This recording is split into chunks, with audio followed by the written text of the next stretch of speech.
Let your blessings descend upon us here assembled. Grant that we treat and consider all matters that shall come under our deliberation in so just and faithful a manner as to promote your honor and glory, and to advance the peace, prosperity, and welfare of our country and of those whose interests you have committed to our charge. Amen.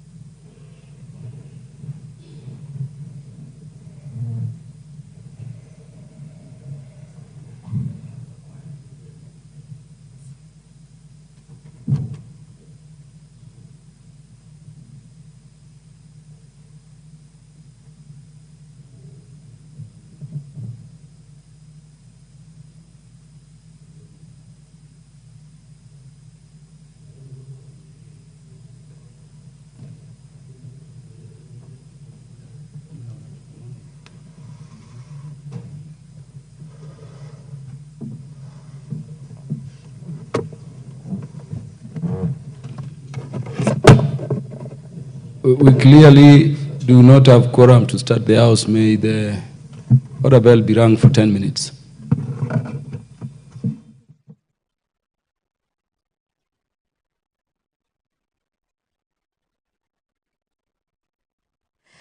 And pursuant to Standing Order 34, the House has lacked quorum this morning.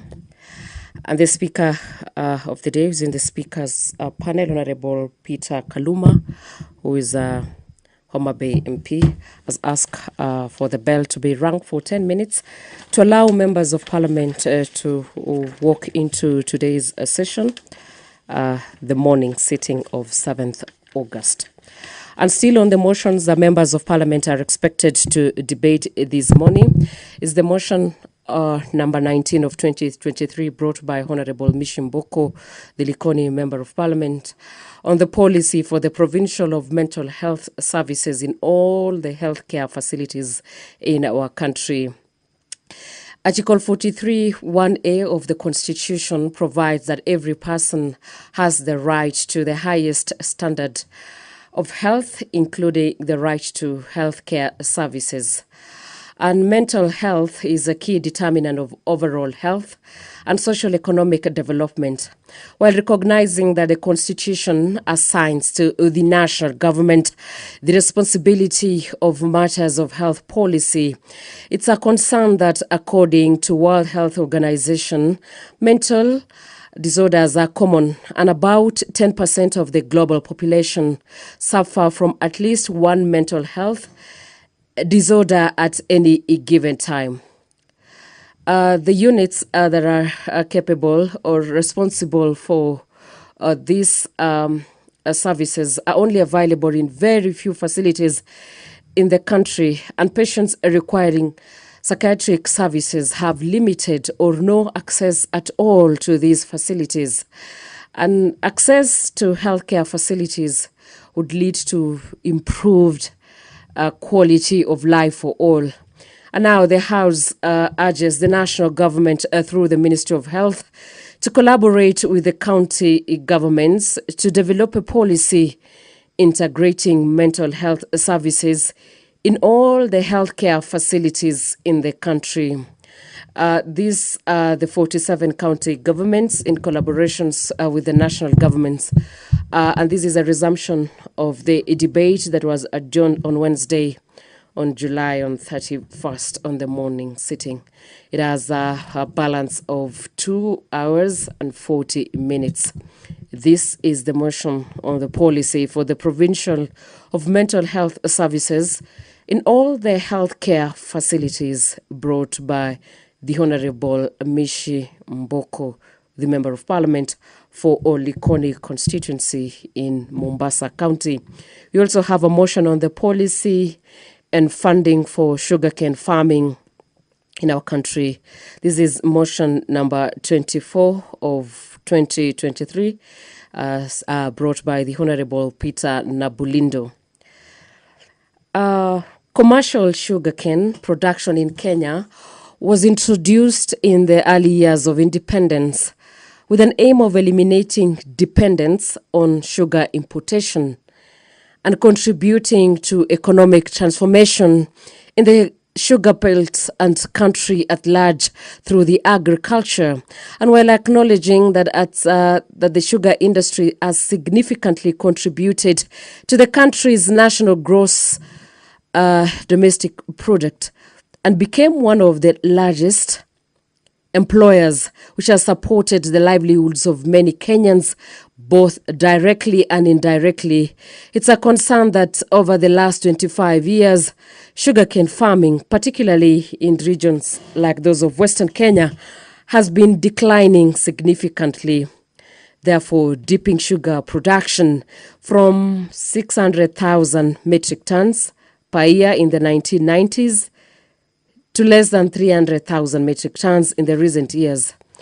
And while noting that the decline in sugar farming has forced the local millers to operate far below the milling capacities and pushed our country to over-relying on the net importation of sugar, which will negatively impact on the balance of trade.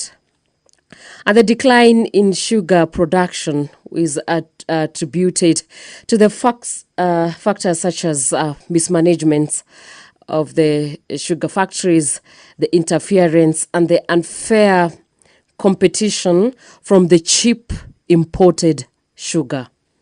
It's a concern that the state-owned sugar millers like the Mumia Sugar Company and the Nzoia Sugar Company that are based in Western Kenya ceased milling while owing farmers hundreds of millions of shillings. And the government has been putting in place the strategies, policies and regulations to define the roles of millers and major players and stakeholders in the sugar industry, that is in a bid to revamp the sector. The acute shortage of sugar resulting from the mass abandonment of sugarcane farming continues to roll back initiatives for reviving the sugar milling, while recognizing that further investment in revamping the sugar companies before reviving the sugarcane farming would occasion loss of the invested public funds instead of yielding success. So the House resolved that the national government, through the Ministry of Agriculture and Livestock Development, reviews the sugar development policies, that is to provide that every investor miller sets aside funds for the development of sugarcane farming and farmers to embrace sugarcane growing and to enhance the sugarcane production in each of the respective zones. That is the policy and funding for sugarcane farming in the country. That is the motion number 24 of 2023, brought by the Honorable Peter Nabulindo, who is a member of parliament, in a bid to revamp the sugar industry and to get back to the 600,000 metric tons per year that used to be achieved in the 1990s from the 300,000 metric tons that have been experienced in the recent years. We also have a motion on the government-to-government G2G model to acquire and supply fertilizers to farmers at subsidized cost. That is the motion number 35 of 2023, brought by the Honorable Geoffrey Ruku. Well aware that the Kenya is an agricultural-based economy, within the significant portion of its population relying on farming for their livelihoods, the quality and the quantity of crop yields in Kenya has been hampered to a largely extent by lack of adequate and quality fertilizers, that is leading to a decreased agricultural productivity and economic losses. The government has committed to improving agricultural productivity through various initiatives, including provincial of subsidized fertilizers. It's a concern that the cost, quantity, and the quality of fertilizers and the cost of production of food crops and cash crops, that is including coffee, tea, miraa, has increased due to a number of factors. Among them, the high cost of fertilizers due to the markup by private suppliers of fertilizers. It's a further concern that the threat to food security is a threat to the national security. And while recognizing that the government-to-government model has been noted to lower cost of products, it's a concern that there are countries willing to enter into a G2G agreement, appreciating that government-to-government have proven to be effective in provincial of services that have a direct impact on citizens' livelihoods, including the cost of living, such as the supply of fertilizers, particularly in countries with similar agricultural condition as Kenya. And therefore, this House resolves that the government, through the Ministry of Agriculture and Livestock Development and its agencies, adopts the government-to-government model in acquisition and supply of fertilizers by identifying potential partner countries and have surplus and quality fertilizers, and a comprehensive program for the government-to-government, that is G2G, acquisition and distribution of fertilizers through, among the Kenyan Farmers Associations, that is KFA, the Kenya Tea Development Agencies, the KTDA, the Coffee Board of Kenya, the Kenya Planters Corporations Union, KPCU, the Kenya Grain Growers Corporation Unit, and the Pyrethrum Board of Kenya for the increased agricultural productivity. That is the motion number 35 of 2023 on the government-to-government model to acquire and supply fertilizers to farmers at a subsidized cost. That is a motion brought by the Honorable Geoffrey Ruku, the Member of Parliament. We also have the bill on the National Assembly and Demonstration Bill, the National Assembly Bill number 28 of 2024, still brought by the Honorable Geoffrey Ruku, the Member of Parliament. This bill is in its first reading. And the principal objective of this bill is to provide a legal framework for the regulation of assemblies and demonstrations. And the quorum has been achieved, and I now take you to the House. Let's Next order. Listen in. Order number 1, administration of oath. Order number 2, communication from the chair. Order number 3, messages. Order number 4, petitions. Order number 5, papers. Deputy Leader of the Majority. Honorable Speaker, I beg to lay the following papers on the table of the House today, Wednesday, August 7, 2024, morning sitting. Report of the Auditor General and financial statement of the National Government Constituency Development Fund, NGCDF, for the year ended 30th June 2023, and the certificates therein in respect of the following constituencies: Central Imenti, number 1, 2, Cherangani, 3, Endebess, 4, Igembe North, 5, Igembe South, 6, Isiolo South, 7, Kacheliba, 8, Kapenguria, 9, Kaminini, 10, Loima, 11, Mara, 12, Manyata, 13, Mbere South, 14, North Hor, 15, North Imenti, 16, Runyenjes, 17, Saboti, 18, South Imenti, 19, Tarbaj, 20, Tharaka, 21, Tigania West, 22, Turkana Central, 23, Turkana East, 24, Turkana North, 25, Turkana South, and 26, Turkana West. Honorable Speaker, I beg to lay. Thank you. Thank you very much, Deputy Majority Leader. I'm informed the Committee on Appointments. Have you laid?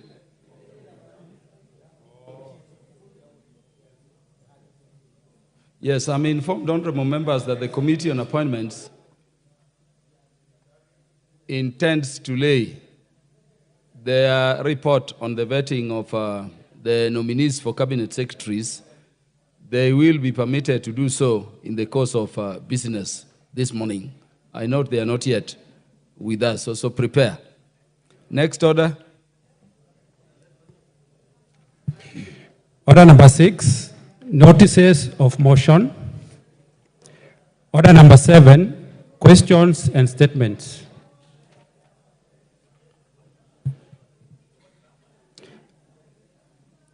Do we have the Honorable Mishimboko?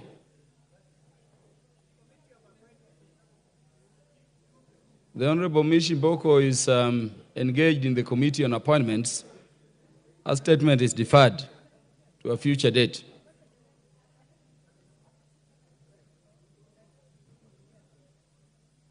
The Honorable Owen Baya.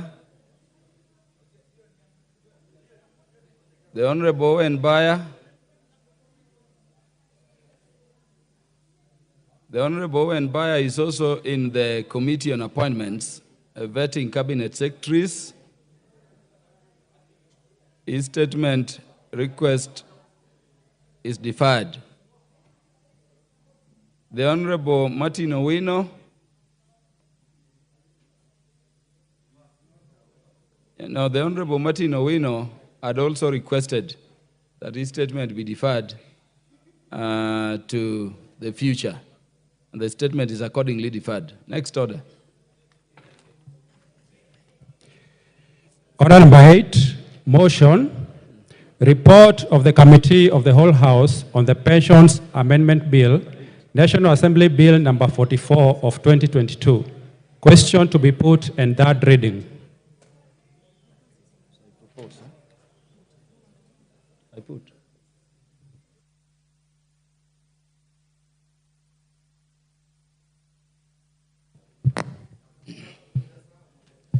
Honorable members, I put the question that the House do agree with the report of the Committee of the Whole House on its consideration of the Pensions Amendment Bill, National Assembly Bill number 44 of 2022.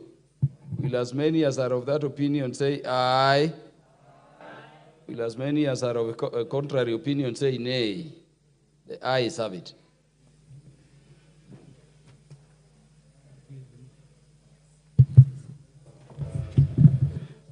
The mover of the bill to move third reading. Thank you, Mr. Speaker. Honorable Speaker, I beg to move the Pensions Amendment Bill, National Assembly Bill number 44 of 2022, to be now read a third time. Honorable Speaker, this is a bill that will ensure that people who retire in this country get their pension in a period of not more than 90 days, and that this will solve the problem that we'll be having with our pensioners, Honorable Speaker. And I would also want to request the Honorable Member of the Honorable Manduku to second. Honorable Manduku. I second the motion. Thank you. Honorable members, I now propose the question that the Pensions Amendment Bill, National Assembly Bill number 44 of 2022, be now read a third time. Is it the mood of the House that we put the question? And honorable members, I now put the question. I have confirmed that we have quorum present in the House for purposes of making a decision. I therefore put the question that the Pensions Amendment Bill, National Assembly Bill number 44 of 2022, be now read a third time. Will as many as are of that opinion say aye? Will as many as are of a contrary opinion say nay? The ayes have it.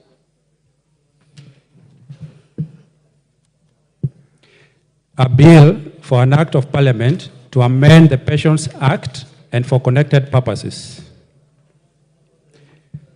Order number 9, motion, report of the Committee of the Whole House on the Cotton Industry Development Bill, Senate Bill number 5 of 2023.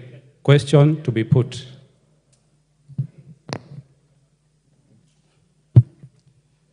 Honorable members, I put the question that this House do agree with the report of the Committee of the Whole House on the consideration of the Cotton Industry Development Bill, Senate Bill number 5 of 2023, up to clause 48, and 6 leave to sit again. Will as many as are of that opinion say aye? Will as many as are of a contrary opinion say nay? The ayes have it.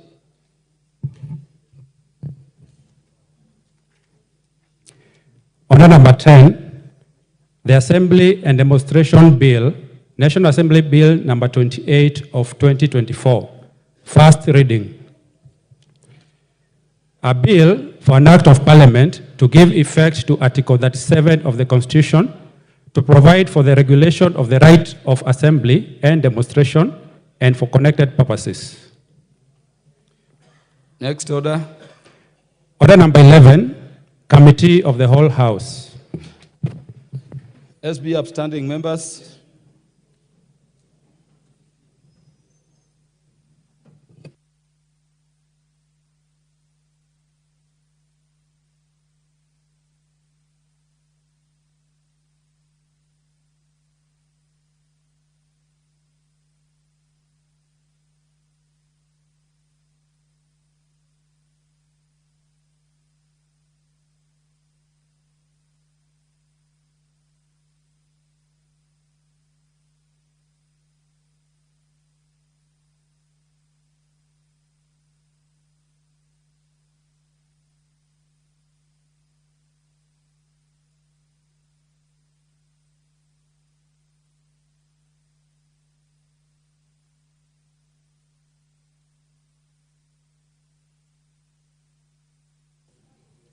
Honorable members, we are in the Committee of the Whole House to continue consideration of the Cotton Industry Development Bill, Senate Bill number 5 of 2023.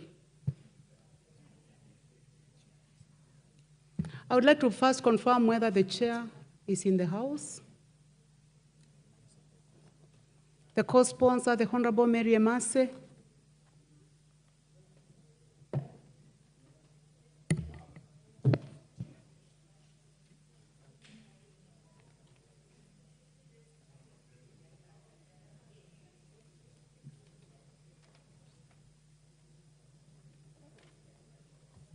Honorable members, is the Vice Chair Committee on Agriculture in the House?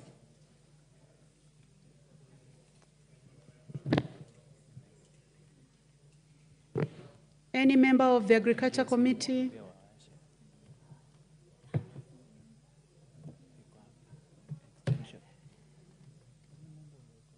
Any member of the Agriculture Committee?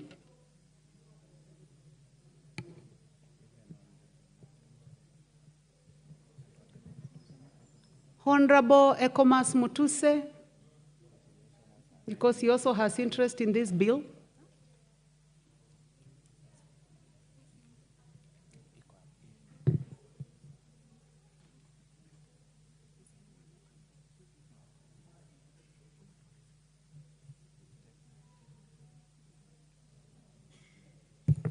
Honorable members, please allow the House a few minutes so that we can consult.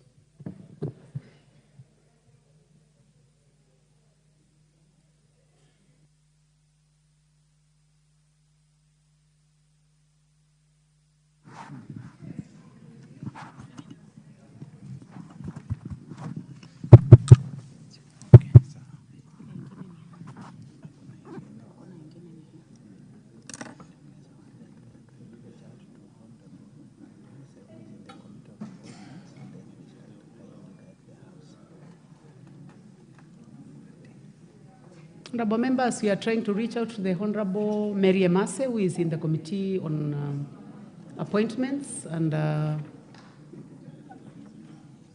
in a few minutes, I'll be able to guide the House on how to proceed.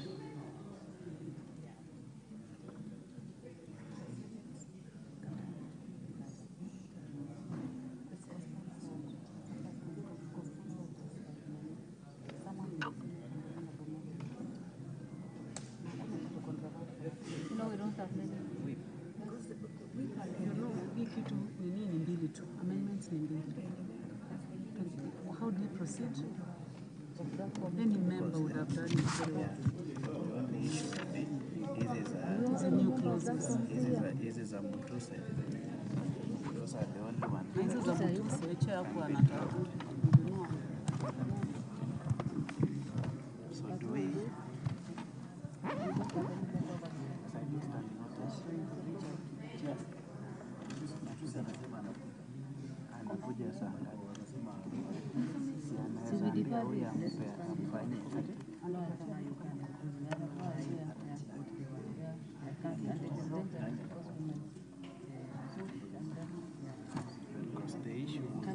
The issue will be amendments and the committee, she can easily just say that the committee because it's only one amendment.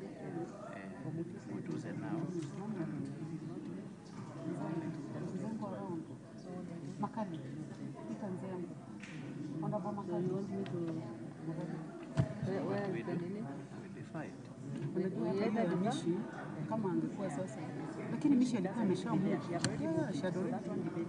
So what do? We reorganize. Okay, tutoke hapa nani akuja reorganize. We defer the current one, eh? Yes. Then the next one is? So niandikieni what to say because we need to report. Many people are not around and we might struggle. I understand. So as to avoid the house being idle, maybe we can give you the mic. To general members maybe in other activities so that at least the house is as we see what to do. Yeah, can just give the majority deputy whip to say something.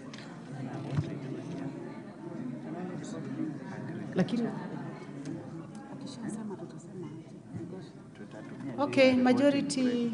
Yes. Deputy whip. Chair, as members settle and prepare themselves to participate and debate, I know this morning we have so many things happening. The vetting committee is very busy because they are meeting this morning, and I'm sure they will join us a little later. But currently they are busy, and that carries quite a number of members, and we have very important matters to discuss or debate on our order paper, and that is why I want to request the members to be patient as we reorganize so that we can continue. And if you are a member of Agriculture Committee, you can also come in so that we can deliberate on the current order paper, or what we have to discuss, so that we proceed. But just to note, important to note is that we were to go on recess from tomorrow, but we are doing it now in the next week, Thursday. That day will be our final day because we have serious matters to deliberate on. So it is important for members to know that 16th is when we will be on recess. Meanwhile, anybody who has anything on the order paper, because we have quite some motions, and especially this morning is members' motion. So if you have any motion on the order paper, just be ready so that as we progress, then you can be able to bring on your motion, and then the members can debate on, so that at least we will be able to progress.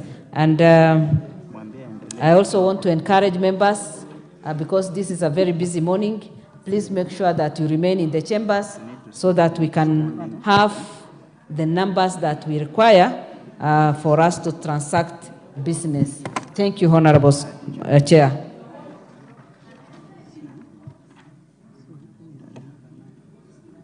Thank you, Deputy Majority Whip.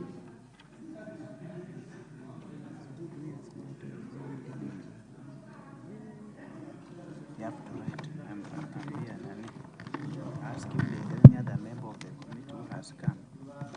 I would like to find out whether we have any member of Agriculture Committee in the House. Any member of Agriculture Committee, please approach. the table if you are in the House, any member of Agriculture Committee. Sasa wacha tu tuadjourn. Sasa itakuwa 96.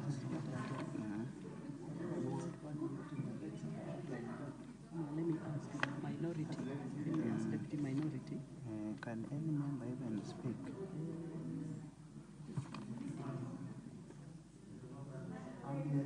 Joined.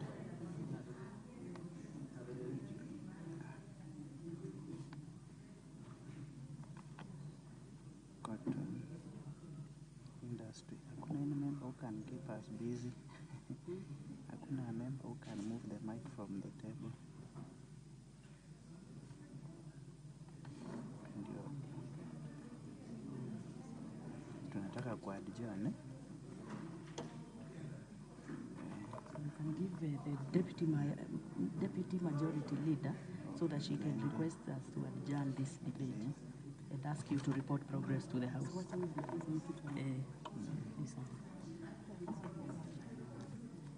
Sasa hii sawa.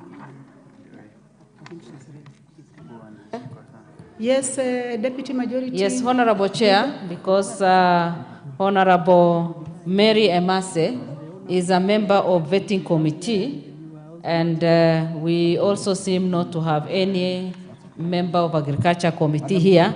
I wish to suggest that we postpone this and also request you to report on this matter so that we can postpone it and then we progress. You are the only. She's required to propose the question. She can put the question. You just put the question. What does You can just say that in the circumstances we are not able to proceed with the question in the job committee, and so I put the question that the committee do report progress? Do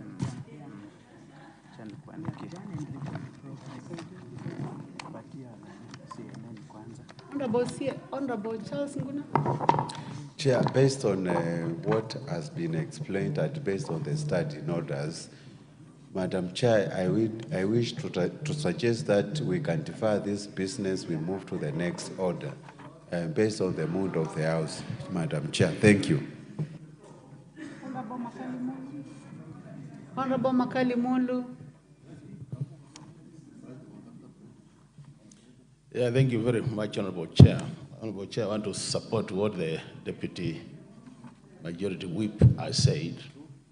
Kenyans are aware that the issue of vetting the CSEs ended last week, and now the committee is in the process of finalizing their report so that it's tabled in the House this afternoon. And the Honorable Emase, who is the co-sponsor of this important bill, is part of the appointment committee. So on those bases, it's not possible that she is here and also in the other meeting.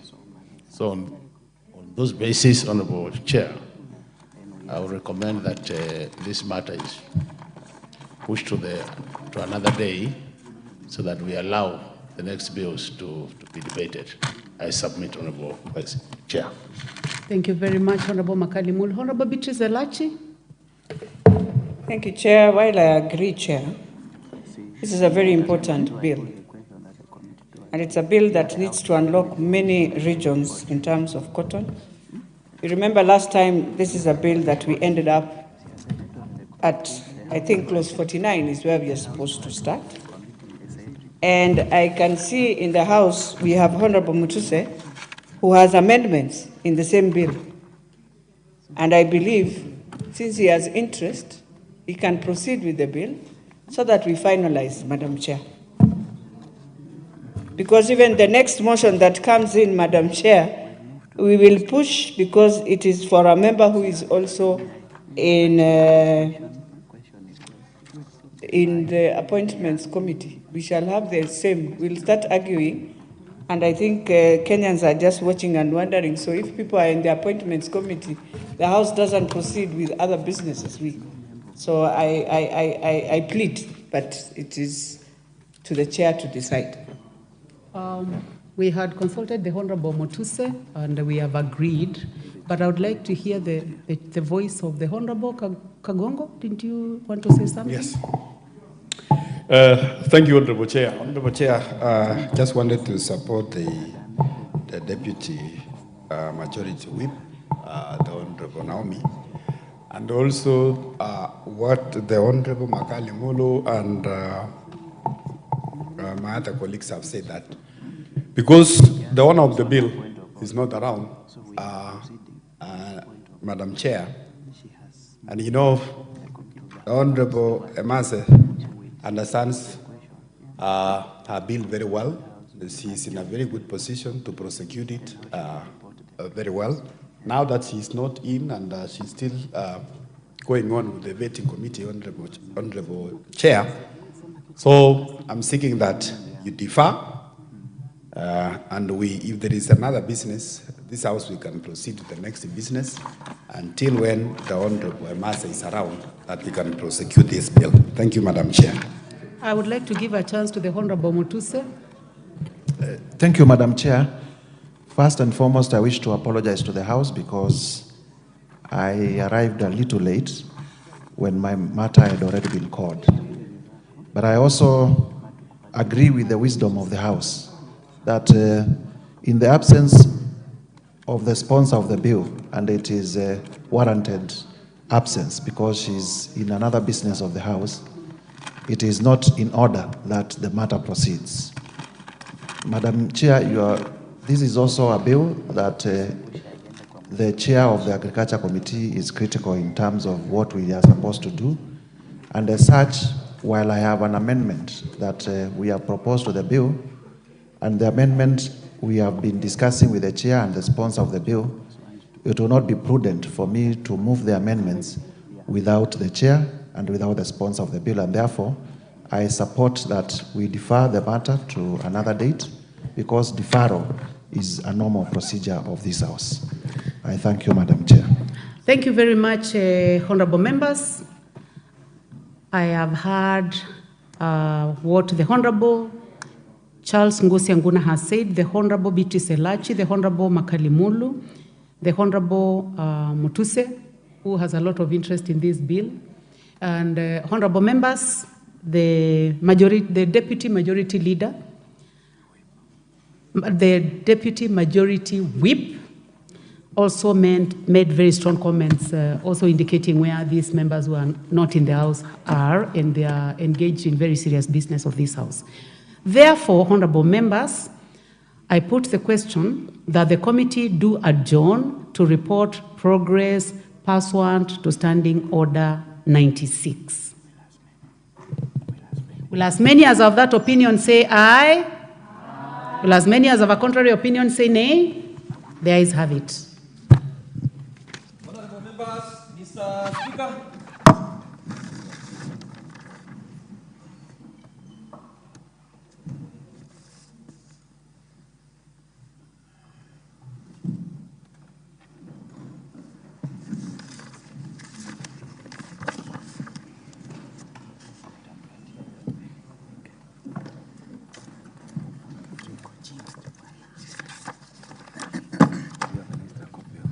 Chairperson.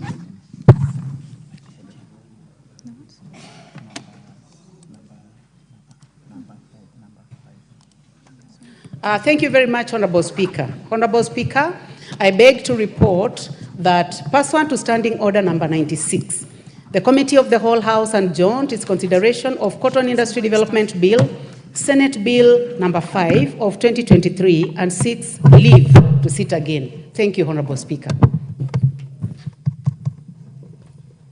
Honorable members, I propose the question that the House do agree with the committee in the said report.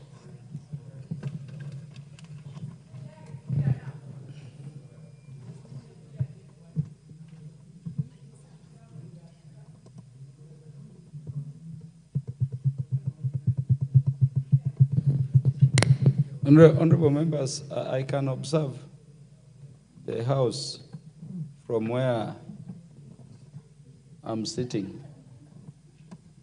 I can observe the House from where I'm sitting. Let me sit back and check whether we have quorum again.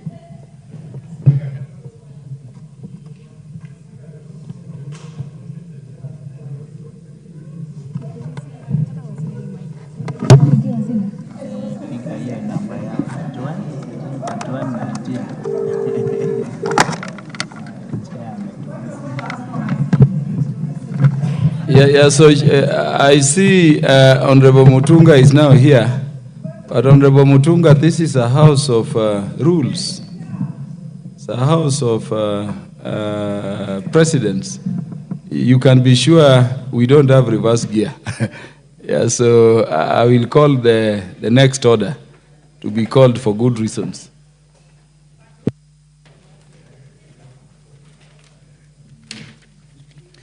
Order number 12, motion, policy for the provision of mental health services in all healthcare facilities. Resumption of debate. The Honorable Beatrice Elachi want to speak to this particular motion. This one had been moved.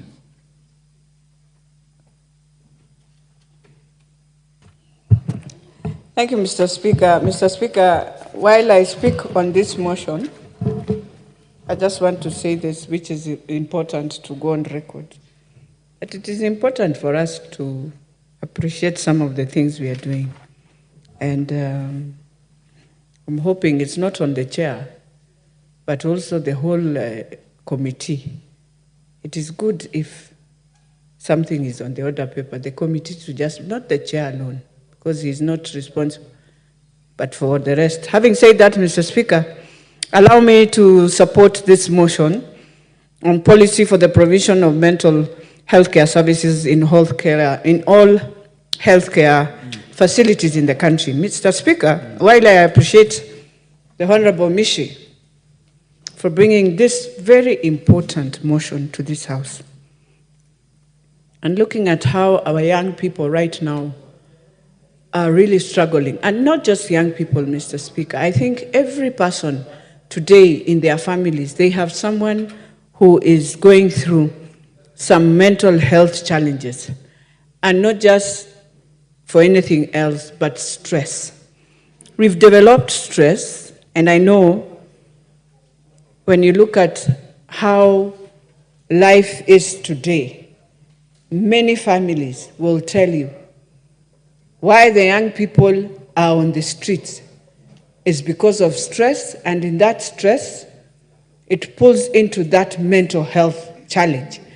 Even in our ministries, and I remember when I was in the ministry, we had developed now a policy after COVID that we shall have a department for public servants so that they are able to go and just go for counseling, try and check yourself. That is why in Kenya, we have very many people suffering from chronic diseases. And the reason why we have these chronic diseases is because of stress. And we've come to realize as a country, it's not just about money. It is just that social setup. What is best for someone to be in a mental care, to find yourself without stress? Many of us I know will say, oh, we will need the money. You can have the money and you still have a problem on mental. And so to put it in every healthcare that we have, in fact, we have community health workers, Speaker, who we can train. Let them go in the homes. Let them visit homes. And these homes, when you start hearing someone how they are speaking, you realize why they are developing and finding themselves into mental challenges or disturbances or illness is because of just a few things that we are unable. That's why even our children, I'll tell you, Mr. Speaker, there is a young girl who will be buried maybe this weekend. And this young girl, the mother and the father were separated, yes, but at the same time had everything. But because of that, this girl went through a mental challenge until she decided to commit suicide when she's a university student. Today, Mr. Speaker, when you look at our universities, we've decided to take all the hostel. You know the days of privilege where you would walk into a university and it's the first time you are eating sausage? You know, it was in that, you know, there was some courtesy of now training you that when you are in this environment, you can sit on the table, you can have a meal, because maybe I've come from a family where we didn't even have the table to eat. Today we have subjected our students in an environment. When I look at Nairobi University, definitely you'll have mental stress because the hostel itself does not have curtains. The paint that was there during the time we were going to university is still the one. Nobody bothers to say you can even make it an environment. As much as the challenges are there, paint for them. Make it look a place where they'll feel, I have changed my life from the rural, I am now in a university. That is why today you find them wearing Crocs. Not that they don't want to wear shoes. They feel it's a lifestyle, fine. But look at the campuses that we have. Why won't you find your children into a mental stress? That we don't even want to make for them a place where we can call a dining, a kitchen, where I can enter with my 5 shillings, but afford the food and bring all the women who sell on the road that same food and tell them, we have now made a modern dining. You will be the one selling from the dining for safeguarding our students. Today, that is why you'll find some of them now running all over looking to how to survive. Why wouldn't they go through mental stress? We don't even have a health facility in the same universities to just help our students. And it has to change. The same person who is building the hostels, Kwetu and where, would have been given land in the university and be told, build it here. Let the students say, within the security vicinity of the university, but we shall have safeguarded many things. We've left them. Our university students from home is living in Githurai. Then the next thing, my son is in the cold in the morgue. I cannot question the university. No. As much as we are talking about this, Mr. Speaker, we must go back to where we started. We must bring relevance of why I am a student at the university. What is this that I have come to learn? How do I become a better leader, Mr. Speaker, if indeed I have gone through that hard life? How? How will I know goodness for my country? And that is what we are facing. That is why most of them, when you see them in the house, they will be on the phone, even your son, even my son, my daughter, because he or she feels, Mom, you're so busy. That is why when you listen to them at Eldoret in the music festival, we have very painful poems that are being said in that. You wonder, where are we as parents? Who are we? Look at the children that we gave birth in 2008. If you want to know, we really need these mental facilities and healthcare within our healthcare. Any Form 4 student today is a child that was born within 2008. You remember that time we had post-election violence? We have come, the same children, were the same children we decided we shall give them free laptops. We never gave them, Mr. Speaker. The same children came and find themselves in COVID, where they stayed home. There was COVID. The same children have gone for their school for 3 years, plus the days they will be for exams. I think some will be 70 days, some 77. So it means I have done my Form 4, 3 years, 77 days. I have finished my Form 4. Why wouldn't they have that challenge? That is where the government and the Ministry of Education should start thinking how they are doing the examination papers, so that we don't find our children feeling very disgruntled that it was during our time we had COVID, during our time we had floods, during our time we have a campaign where people did campaign and we were at home. All those things bring mental stress.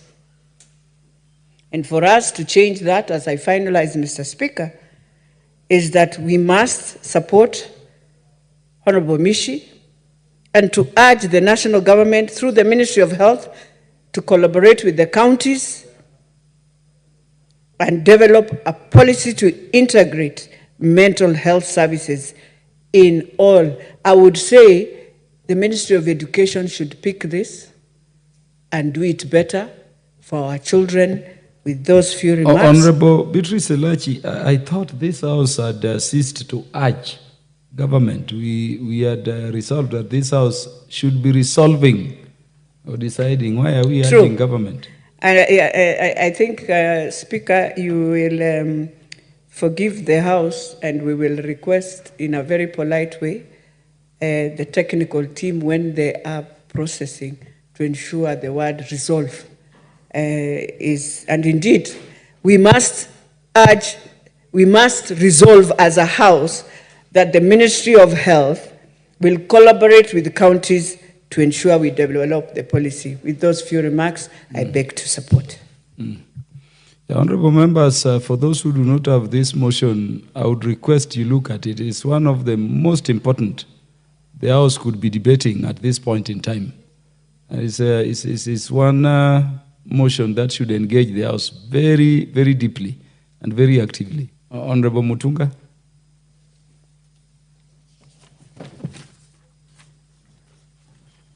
Thank you, Honorable Speaker, for the opportunity to also support this motion by the Honorable Mishi. Honorable Speaker, before I say anything, I wish to apologize to this House profusely for the failure this morning for the committee of the whole House to take place. Honorable Speaker, I was at a radio station called Ghetto FM. I've rushed from that radio station to this place, but I thought at least the sponsor of the motion would be there or any member of the committee would be there. Honorable Speaker, we have a problem where we have committees and members are not really committed. And I'm not trying to accuse any of my members. So I do not apologize for any of my members, but I think it is important to have committees where people sit and listen and hear what is happening so that they can also take over just in case the chair is not there. The committee is not the chair is the chair of the committee, and therefore the committee should be held inclusively responsible. Every member of the committee is responsible for what has happened this morning. I was at the radio station, it can be verified. I left that radio station, Honorable Speaker, when I got a call from the House that this motion is done before the House, and nobody is there. At least I expected the sponsor to be there. And it's only about 3 or 4 items that are remaining. Honorable Speaker, I seek indulgence of the House to give us some more time to clear this particular issue so that the Kenyans do not suffer as a result of failures on our side. Having said that, Honorable Speaker, I stand to support this particular motion. This is a very, very important motion in the sense that it basically is really a right. It is a right to Kenyans to be given an opportunity to acquire the highest standards of health. And, Honorable Speaker, mental health is fundamental. Mental health is key to life. If somebody has a problem with the mental faculties, Honorable Speaker, then such a person may not function well. It takes a lot of time for us sometimes to even diagnose mental health cases. And the reason is that there are no provisions or there are no clear modalities of identifying these cases at very early stages. And that is why it makes a lot of sense for us to consider as a House and pass that mental health services should be devolved to the smallest unit of health, to the smallest health facility, so that it can, identification or diagnosis can be done early. Honorable Speaker, they say that every marketplace has a mental case. This is not really prestigious to say. I don't think it is every marketplace in the world. We might need to narrow ourselves to whether it is every marketplace probably in Kenya or probably every marketplace in Africa. I don't think it is every marketplace in the world, because we've gone to places in the world and we've not found mentally ill people in those places. We may have found destitutes living in those towns, but we've not found mentally challenged people. Honestly, this is a dimension of health that we need to take seriously as a country.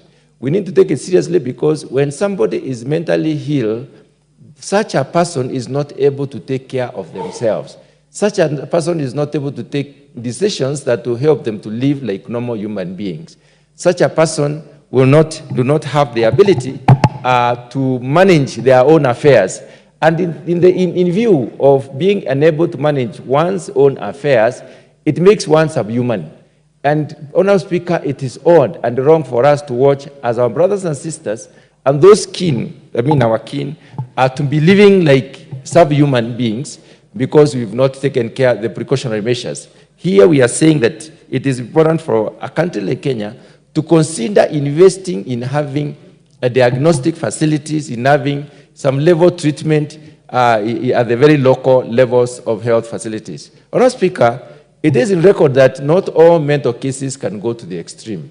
Some mental cases can be taken care of. We have our old hospital called Mathari Hospital where people are taken and sometimes they heal, they get completely healed. It means, therefore, it's a situation that can be contained. It's medically possible to contain this particular situation if it is diagnosed early. And, Honorable Speaker, there are stages upon which probably, this condition manifests. It starts with psychological challenges. And if psychological challenges are not diagnosed early enough and addressed early enough, they may escalate to serious, mental health breakdown. Honorable Speaker, this motion needs to be considered very positively in this House to ensure that Kenya becomes an example of a country that takes care of people. Kenya becomes a country where the sovereignty of the people and the dignity of the people is observed, to have them checked at any one given time whenever the people who live close to them or their kin realize that there is a disconnect between the functional ability of the person or the verbal coordination of the person and what is expected. It is possible for almost anybody to know that one is getting disrupted, is getting cognitive dissonance, inability to be able to coordinate what one says and what one does. Any form of dissonance can be identified early enough, and therefore it is possible for somebody to be treated. Since it is treatable to a large extent, Honorable Speaker, and we know people who have been going for mental, curative medicine for a very long time, and they have lived a more or less normal life, then it is to be good for us to consider devolving this particular function to the smallest unit possible so that you can, first of all, diagnose early and then treat the cases so that we do not get our people going beyond, living beyond the level of concern or the level of human being, as it were. Honorable Speaker, having seen those few remarks, I wish to support that this House passes this particular motion. Thank you, Honorable Speaker. Honorable members, we recently lost a very hard-working magistrate, Madam Monica Kivuti, shot by a police officer whose duty, was to gather. I don't know how you would relate incidences such as that to this particular motion. That is why I was saying this motion is very critical. If you see the number of police officers shooting themselves, I think it was yesterday when I was seeing some lady strip herself naked at some airport. All those dimensions, to me, are very critical in the context of this motion that requires that mental health facilities be established in all healthcare facilities. I want to give the chance now to the Honorable Rachel Nyamai as a public health practitioner. I was not ready. Thank you very much. Thank you very much, Honorable Speaker, for giving me this opportunity. Honorable Speaker, I will first of all congratulate the Honorable Mishi Mboko in absentia. She's very busy dealing with the matter of appointments committee, but she has brought us a very important matter that we need to deal with, matter of this motion on mental health, ensuring that we have at least a unit of taking care of people with mental issues at the county level. Honorable Speaker, the Constitution gives us the assurance that everyone should have the highest right to health care, the highest level of support being guaranteed by our Constitution. This may not be the situation. at the moment, but the country still endeavors to get there. Honorable Speaker, the Honorable Mishimboko is calling upon this House to push for having a possibility of people with mental situations to be handled at our dispensaries, at our level 3 and level 4 facilities that are in our counties. And I must say from the onset, I really support this. Honorable Speaker, it is important to note that we used to have matters of mental health with a few people when we were. Today, we have more and more cases of mental health. When you go to our local villages, you hear people saying, this person is cheesy, Mr. Speaker, which is a very unfortunate word, Mr. Speaker, because some of these people are young people who may have gotten into drugs, others who may have been disturbed because of one situation or another, others are disturbed because of the economic situation in the country, others are disturbed because of the family situation, and it is a matter that we have to raise to the occasion as this House to make sure that we have someone who can identify from the lowest level of care, someone who can diagnose. Even if they cannot do treatment at that level, at least they will be able to refer to the next facility. So, Mr. Speaker, I would like to also say that I agree with this motion that we need to push training. You realize that not many people would like to be trained in this line of psychiatric care. It is very important that our young people see the need. And the only reason they'll see the need is that they need to identify that there is a possibility of being hired, not only at Kenyatta National Hospital, not only at MTRH, but not only at the national level or the regional big hospitals, but that they'll be hired from the lowest facility. So I encourage young people to get trained so that we have people who can take care of our people. Honorable Speaker, you have just raised a very important matter, that we have a magistrate seated on her seat. And we have a situation of a police officer shooting the magistrate. And it is extremely unfortunate that she died. But Mr. Speaker, why is this happening? This person may have had mental stress. As we sit in this House, we do not know what that person was going through. But maybe the people who are around him may have observed something. And if this situation was taken earlier, it may have been addressed before the magistrate was shot. Mr. Speaker, we have seen cases of young people throwing themselves from the 4th floor, from the 3rd floor, and dying. And more happening on daily basis.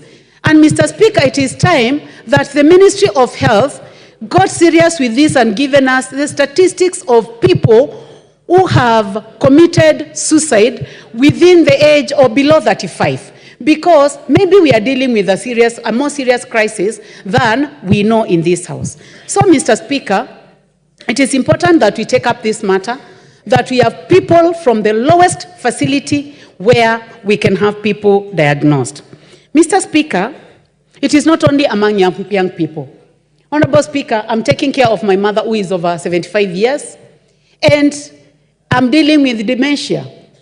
And I know that if members of this House were given an opportunity to tell their stories, or people in our villages to tell their stories, after dealing with non-communicable diseases, high blood pressure, blood sugar, and all that. Mr. Speaker, because people are living longer, now we are dealing with cases of dementia. And Mr. Speaker, I believe that it is important for anybody, for example, my people, the people I serve in this House, from Mutomo, from Ikanga, from Moda, from Kanziko, from Ekuda, from Kamotei, to be able to walk to a health facility in Ekuda and present their mothers with dementia, and that they should be handled from that facility. So this is a serious matter, Honorable Speaker, and it is a matter that we cannot ignore as a House. Mr. Speaker, poor diagnosis is a bigger challenge. That people are being locked up in the cells because a young man came with disturbed, this person is throwing stones, and when they are seen by the chief and assistant chief, then they are taken to the police station. When they are taken to the police station, then the police station puts them in the cell, and they are staying in cells for 6 months. Someone with mental health challenge, Honorable Speaker, and is being locked up in cells for 6 months can only get worse. So, Mr. Speaker, this misdiagnosis can only be handled when we have people at the local facility. And these are the people who will be able to tell the police officers that what we are dealing here may not be a crime issue, but it is a health issue. Honorable Speaker, people with mental health challenges have chronic pain. You realize that someone has so much pain and they do not understand themselves, so they do not even have the ability to go and present themselves to a health facility. So their healthcare seeking behavior changes and they are not able to take care of themselves. And Honorable Speaker, this also affects the people who are taking care of them. So you realize that you have a sick person with a mental issue who is being taken care by people who do not understand that they have mental health challenges, and then it becomes a circle. And this can be handled if this motion is passed in this House. It is only urging, but I hope we get to a level of not only urging, but an implementation stage where things will happen. Mr. Speaker, if there is misdiagnosis of people with health issues, mental health issues, you realize that people become inactive. And you find someone seated in their houses from morning to evening, not having done anything. Others locking themselves in their bedrooms and ensuring that it is dark the whole day. Lack of activity, lack of development of the country. So we cannot ignore it, because mental health problems are causing inactivity. Then this inactivity brings lack of development of the country. So we cannot ignore this anymore. Honorable Speaker, we will ensure that more people are not incarcerated, more people are taken care of, our people are living better quality life, our people are taken care by people who are properly trained to take care of them. And Honorable Speaker, we reduce the level of motivation. Mr. Speaker, you'll be surprised that even where we sit, we could be having people with mental challenges that have not been addressed. People who are not motivated at all to do anything, Mr. Speaker. So what Honorable Mishi is calling for is that it is extremely important that we have that we have people who are trained to take care of mentally health patients from the lowest to the highest level. This is not a national government matter. It is a matter that concerns the national government and the counties. So Mishimboko is calling for a level of collaboration and integration. So, Honorable Speaker, thank you very much for giving me a chance to make a comment. I fully support this motion. God bless you. Thank you, the Honorable Dr. Nyamai. Honorable members, before we continue, allow me to do this while standing. Let me welcome the following institutions of learning to the House of Parliament. Number one is ELCK, Iteiro Girls Primary Boarding and Junior Secondary School in Bonchari constituency in Kisii County. The second institution is Ogango Primary and Junior School pupils and students from Karachuonyo constituency in Mutembei County. That's my home county. That is why I'm standing as I welcome them, honorable members. The students with their teachers or instructors are welcome to the National Assembly to observe the proceedings in their learning tour. Why is the Honorable Charles Onchoki, the MP for Bonchari, lawyer and finance mind from the Central Bank to Parliament, do say something and welcome both your pupil students and the ones from Ogango Primary in Karachuonyo constituency. Thank you, Mr. Speaker, for the opportunity on behalf of the House to welcome Iterio boarding, primary boarding, which is in my constituency, and Oganga from Karachuonyo. Iterio Girls is one of the top performing schools in the country. I also dare say, Mr. Speaker, that is a school where my wife went for elementary education. So for both schools and your staff, this is the National Assembly, where the members of parliament who represent the people from all the constituencies all over the country come to make laws, appropriate resources, carry out oversight functions as required by the Constitution. So you have a very rare opportunity to come and learn what goes on in the country. Mr. Speaker, I also wish to add that Parliament maybe should open its doors. We have an open day when many more Kenyans can come and see what goes on. So for the schools, Itieri is just one of the 86 schools from Bonchari that have had this opportunity to come and see what goes on here. You're most welcome, learn as much as possible, interact with the members and other staff of the Parliament as much as possible, so that when you go back home, you can share your experiences on what goes on here in the House. Most welcome, and thank you, Mr. Speaker, for the opportunity to welcome the two schools. The Member of Parliament for Kisii County, in 1 minute. Oh, thank you, Mr. Speaker. I'm also excited to see our learners.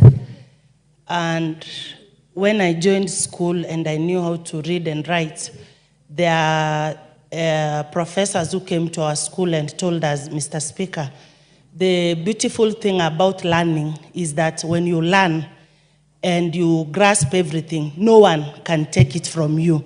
At least it taught me to learn and believed that if it's something that no one can take from me.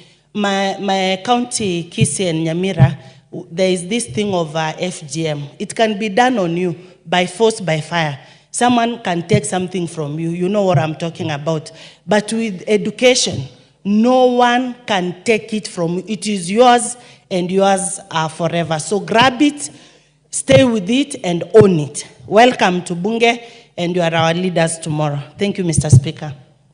Thank you very much. The Honorable Dr. Naomi Wako, the Deputy Majority Whip in the National Assembly.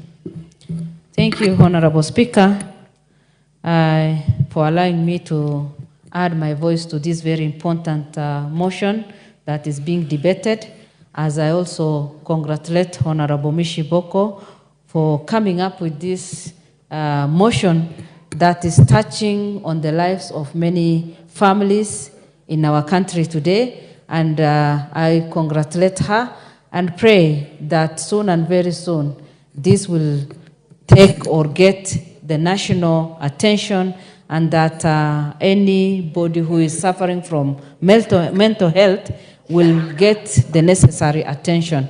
Honorable Speaker, it is true that it is the right of everybody to get the healthcare services and also all the health services that we need in our nation. But looking at the mental care, it has been something that has affected our country in a huge way, but very minimal attention has been given to it. In our country today, many people go through mental health as a result of the challenges that people go through. Even our young people in schools, the high school students, majority of them go through a lot of stress, and even the primary school, because of the syllabus, the hardship, the challenges their parents face at home, the marital problems in families have caused a lot of stress and mental health problem to many people in our country. And that is why I support this motion and suggest that even in our schools, even in our primary schools, counseling the young people, and also having a department that takes care of mental health should be established, so that in case of anything, then any child can be given that attention. Honorable Speaker, for those who are going to high school or who are already in high school, we know very well that our young people, and especially the teenagers, are going through a lot of stress because of the life that we are in today. And that is why even in our high schools, we need to have department that takes care of our young people, and especially girls' school, whereby we see that many girls go through a lot of things. Others have gone through FGM, others early pregnancies, others have problems with their parents who have separated, and they need to be just supported mentally so that they can stand on their own and be healthy. Honorable Speaker, when you look at our police officers, many have committed suicide. Many have even finished their whole family, and at the end of the day committed suicide.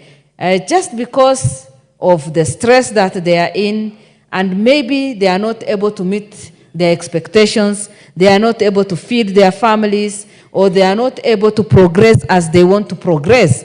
And that is why many people just take bullet and they finish their lives. But if we have systems in place, if we put measures in place so that our people can be taken care of mentally, then we will have that very healthy families, very healthy society, and we will be able to enjoy the life as God has given us. Looking at our KDF also, Kenya Defense Force, Honorable Speaker, we all know very well that they also go through so many things.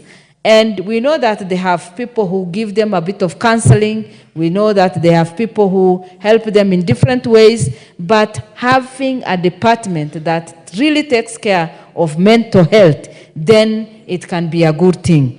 Again, resolving that the national government, through the Ministry of Health, takes care of health care, and also going into the counties. Because even in counties, I think we can have one headquarter at the county headquarter, but then have satellite centers where people can be taken care of. Like my county is one of the largest. In fact, it is the largest.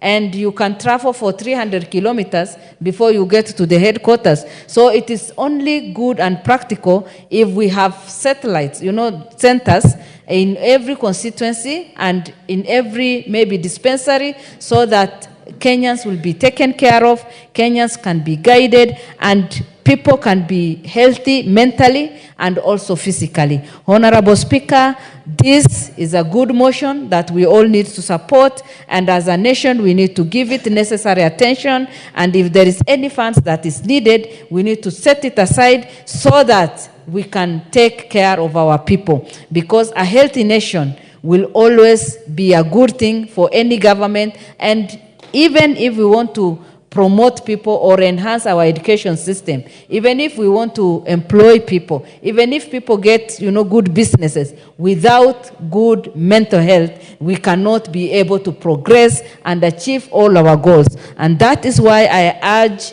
honorable members to seriously contribute on this, and also make sure that whatever we are requesting is done and that it is implemented for the benefit of our nation. Thank you, Honorable Speaker. The Honorable Charles Onchoke, make your contributions to the motion. Thank you, Mr. Speaker, for the opportunity to make a contribution to this very important motion. First, I want to commend the sponsor of this motion. That is timely, that is the correct thing to do. The mental illness manifests itself in many ways. Like one of my colleagues said here, you go to any place, we're finding people with mental illnesses. But the problem is sometimes we don't have the ability to even recognize those who are suffering from this illness. Just something personal to me, Mr. Speaker, my aunt at home, one boy walks around, roams around, and nobody knows what it is, but I think it's a manifestation of mental illness. So, right there is a problem with the society, the manner in which you treat people with this type of illness. It's inhumane. We discriminate against them. We do all manner of things that are not right to help these people. The support systems are lacking. The resources to take care of these patients are lacking in our institutions of health care. and they are normally handled with a lot of discrimination. The diagnosis is poor, like I said earlier, and the budget is normally very low. We don't have the personnel that is trained to take care of these cases. And you're going to find people of different ages, different faiths, different races suffering from this illness. So it's a disease, it's an illness that affects everybody, every human person at every age. So, and from the numbers on this paper, about 10% of the world population seems to be affected by the illness. So it's high time that we came together and put a mechanism that deals with this illness in our health facilities. This illness affects productivity. If it affects our productivity, it means our labor force is undermined and the numbers that are working, or they're not working properly. You're going to find them in every profession, among the lawyers, among the members of parliament probably, among the teachers, among the police officers, the doctors, across the board. Can you imagine being taken care of by a doctor who has a mental illness and nobody knows about it? So I even, Mr. Chairman, want to suggest that for certain professions, maybe to be important for us to require that people have some voluntary diagnosis for mental illnesses so that we don't subject our lives to unnecessary dangers. So, Mr. Speaker, I want to support this motion. Let's move on with it. The government to put in place the policy and the resources that every health facility you walk into, you're able to get the help you need if you're suffering from this problem, or those who are walking out there with the illness without the awareness. Thank you very much, Mr. Speaker. Thank you very much, the Honorable Charles Onchoke. The Honorable Rindikiri Mugambi, MP for Buri. Thank you, Mr. Speaker. First, I want to congratulate Honorable Mishiboko for bringing up this motion. Mr. Speaker, what Honorable Mishiboko is asking us as a House is that the national government, through the Ministry of Health, to collaborate with the county government to develop a policy integrating mental health care services in our health care facilities in the country. That is the motion. Mr. Speaker, how do we develop this policy of collaboration? Mr. Speaker, we must understand why Ms. Bogo is bringing this motion. Why develop a policy on collaboration? First, Mr. Speaker, there are very few people who understand what mental health care are. Mr. Speaker, the policy needs to be guided that we have the capacity to understand and to know the type of standards that the policy will be addressing.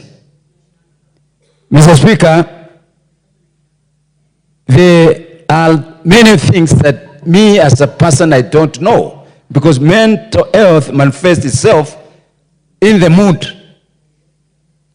the thinking, and the behavior. And that brings in the question, do we have the capacity or the ability to understand various moods, various thinkings, and various behaviors of our people? And that's why we need now to have seriously trained personnel and adequate and evenly distributed throughout the country. Mr. Speaker, these disorders interfere with the person's ability on their daily life. That's very important for us to know.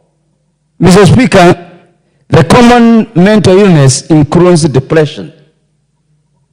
It includes anxiety disorders. It includes psychopomania.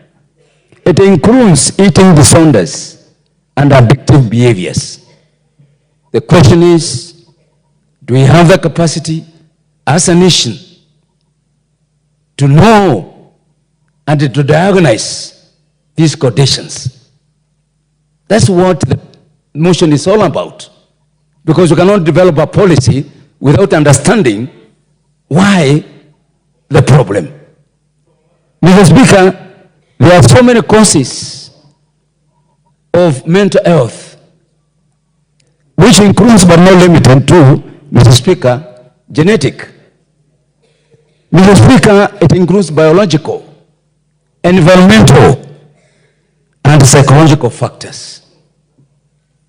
Mr. Speaker, and then we address the issue. How do we treat? How do we interfere? How do we arrest these conditions?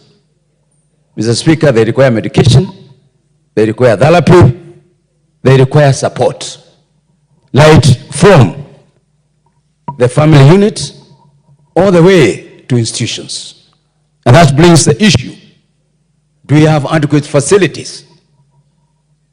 Do we have facilities that are evenly distributed throughout the country? And that's why it's very important for the national government to work in collaboration with the county government. Mr. Speaker, if you walk today to any medical facility in Kenya, even Kenyatta National Hospital, they have what's called the first-hand treatment, but the continual medication and therapy can only be found at Mathare Hospital. Mr. Speaker, mental health is another entity like any other. That meaning, if you walk to any health facility, you are going to meet people waiting for you if you have mental illness. That's what the policy we are being called as a house to develop. Mr. Speaker, what is lacking in Kenya? Mr. Speaker, we have no data. The world, through World Health Organization, has said 10% of the total world population have mental illnesses.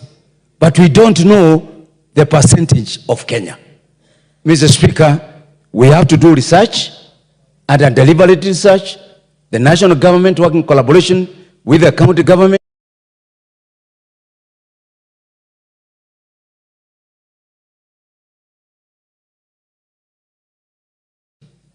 Of these illnesses per region, Mr. Speaker, per age, Mr. Speaker, per gender, Mr. Speaker, per occupation, Mr. Speaker, and even in terms of family status.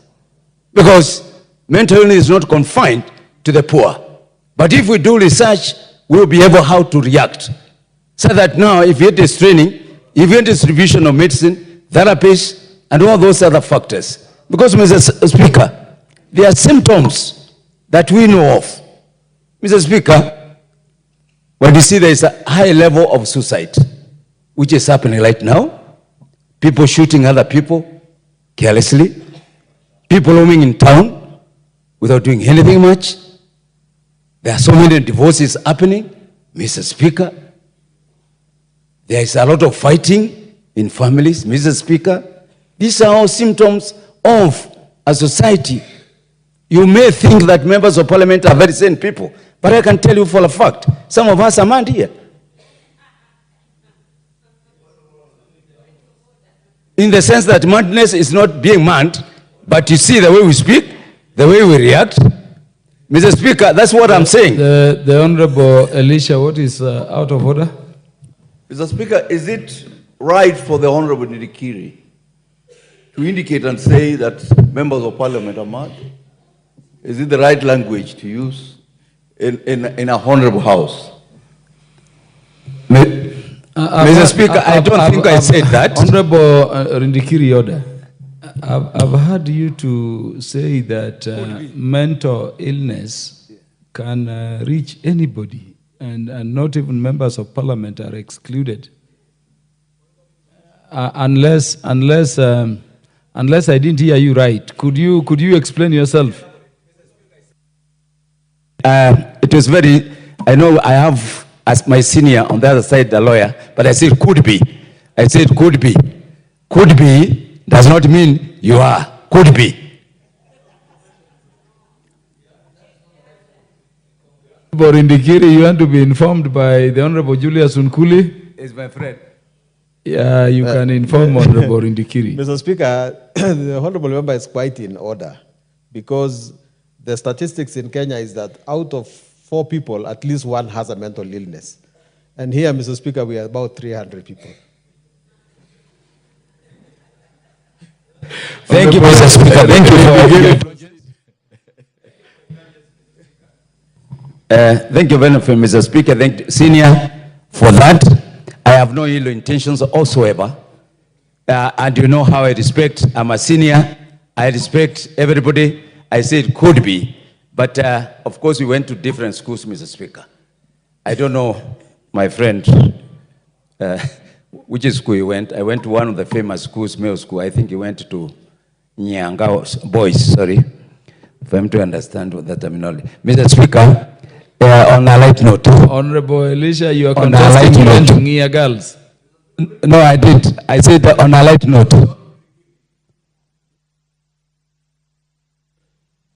I have 2 master's degrees that you don't have. One from USIU, and one from University of Nairobi. I have 2 bachelors that you don't have. One from University of Kenyatta, one from Belgium. I'm sure you ordinarily went to school locally here in the country. Thank you. Honorable Elisha, today you have forgotten the fact that from your constituency, people don't just throw stones anyhow, because the stones may hit professors. Yeah, but I want to assure you the schools Honorable Indikiri went to are equally some of our greatest schools in the region and the country.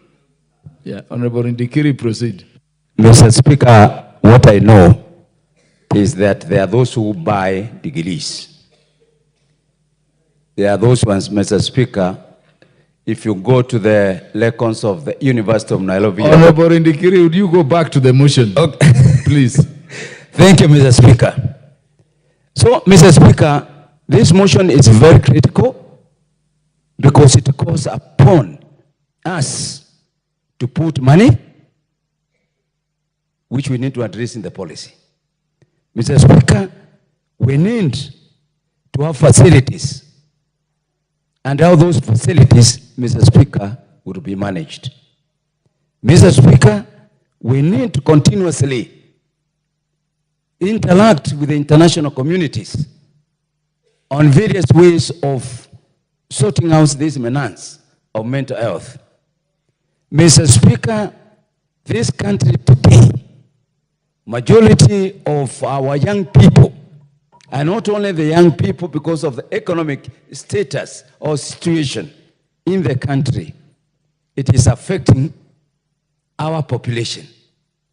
Mr. Speaker, as we fight drug and alcohol abuse in this country, Mr. Speaker, we must start addressing the issues of engaging our population to the mood, to create a mood of working. Mr. Speaker, some of the known causes of these problems is economic problems of our country. There are a lot of pressures in life. Mr. Speaker, the lifestyles. Mr. Speaker, when you drive big cars, and somebody else is not, people start imagining so many things. So we must start addressing the issues that most likely are going to affect our people.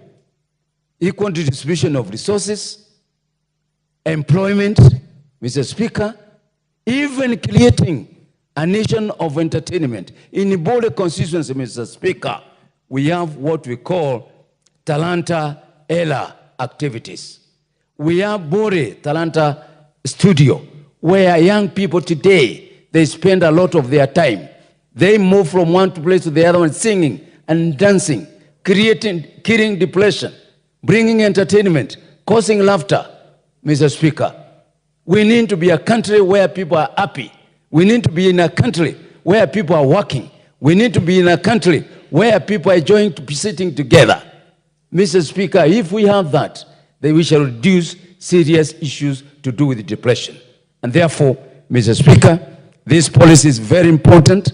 We really need to look at it very critically. We really need to join us together. We have looked at the areas of collaboration, and therefore I support the development of this policy in collaboration with the county government. I thank you, Madam Speaker. Thank you.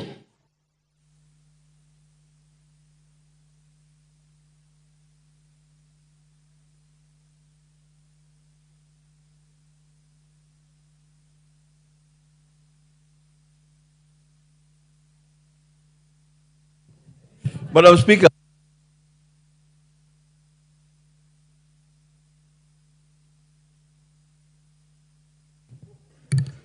Honorable Elisha, you know you can't raise a point of order after he is concluded. So he has already concluded. Would you like to give you a chance to contribute to the motion? Honorable Elisha? No, I can only give you a chance to debate. So you have a chance to debate, Honorable Elisha. Please proceed. Madam Speaker, thank you for giving me the opportunity to make my contribution to the motion by the Honorable Mishimboko. I think what is important for Kenya and the world over, number one is to mainstream mental health in all our medical institutions, and also to have mental health officers in the county government so as to help us deal with the menace. But more importantly, Madam Speaker, mental health in this country is caused, among many other things, by muguka, which is a plant grown in Meru. I would urge, even as we consider the policy on mental health as exposed by the Honorable Mishi, we must be conscious that muguka is killing our children here in Kenya. And once we are aware, then we can be able to deal with the exposure from muguka. More importantly, mental health as a menace is more common amongst the rich and the wealthier of our society. And the policy then will help us edify the importance so that the wealthy of our society don't hide their children in their homes when the kids are going through a mental health process. What is equally important, Madam Speaker, what is equally important Can I have the mic?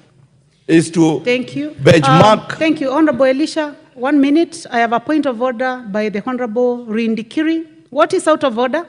Madam Speaker, the honorable member is insinuating that without any proof or evidence, Which standing order that is that, Mugunda, Honorable Rindikiri? relevance, point of relevance. Okay.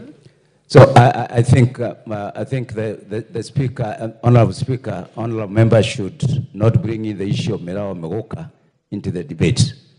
He has no scientific reason to believe that those two crops causes mental illness. Thank you, Madam Speaker.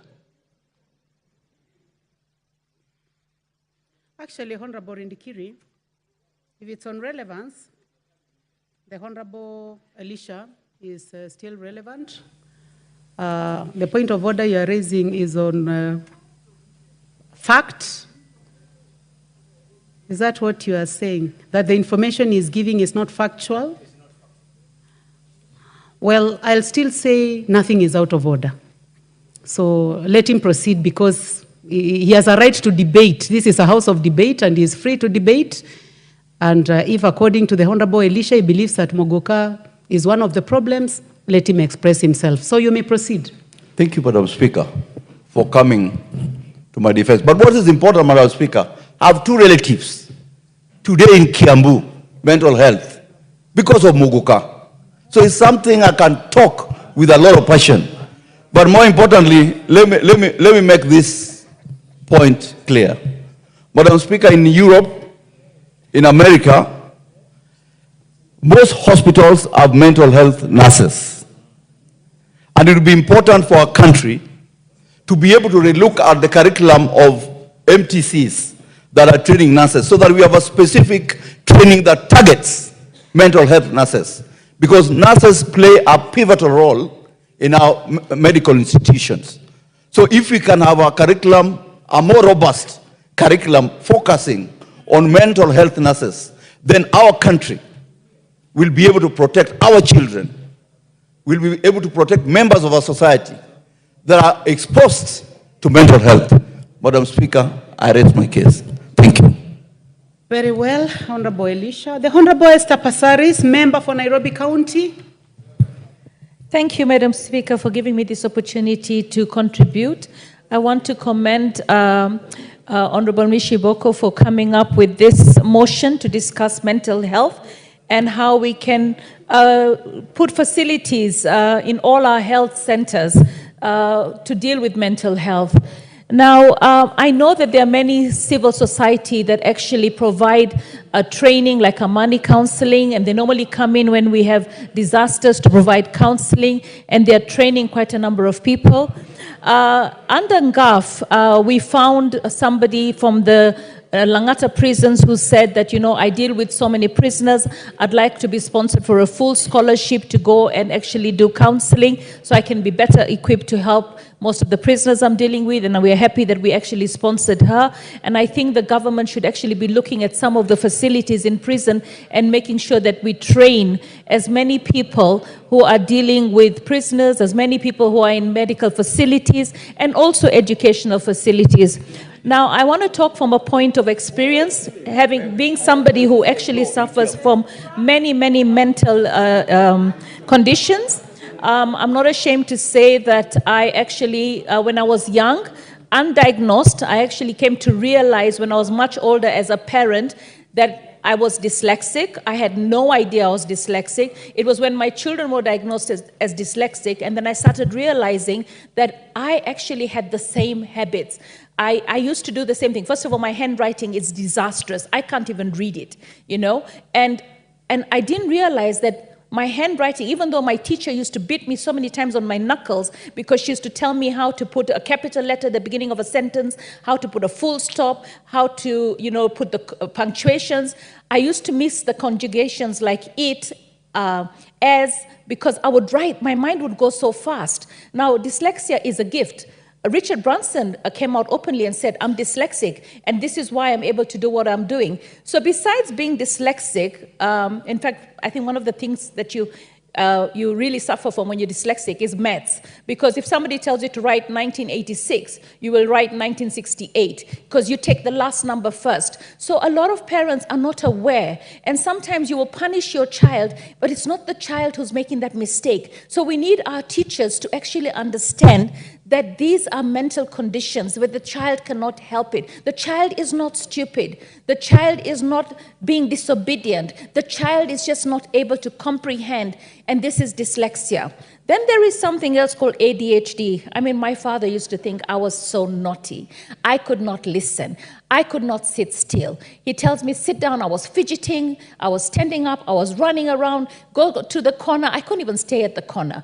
Because when you have ADHD, it's attention deficit hyperactive disorder.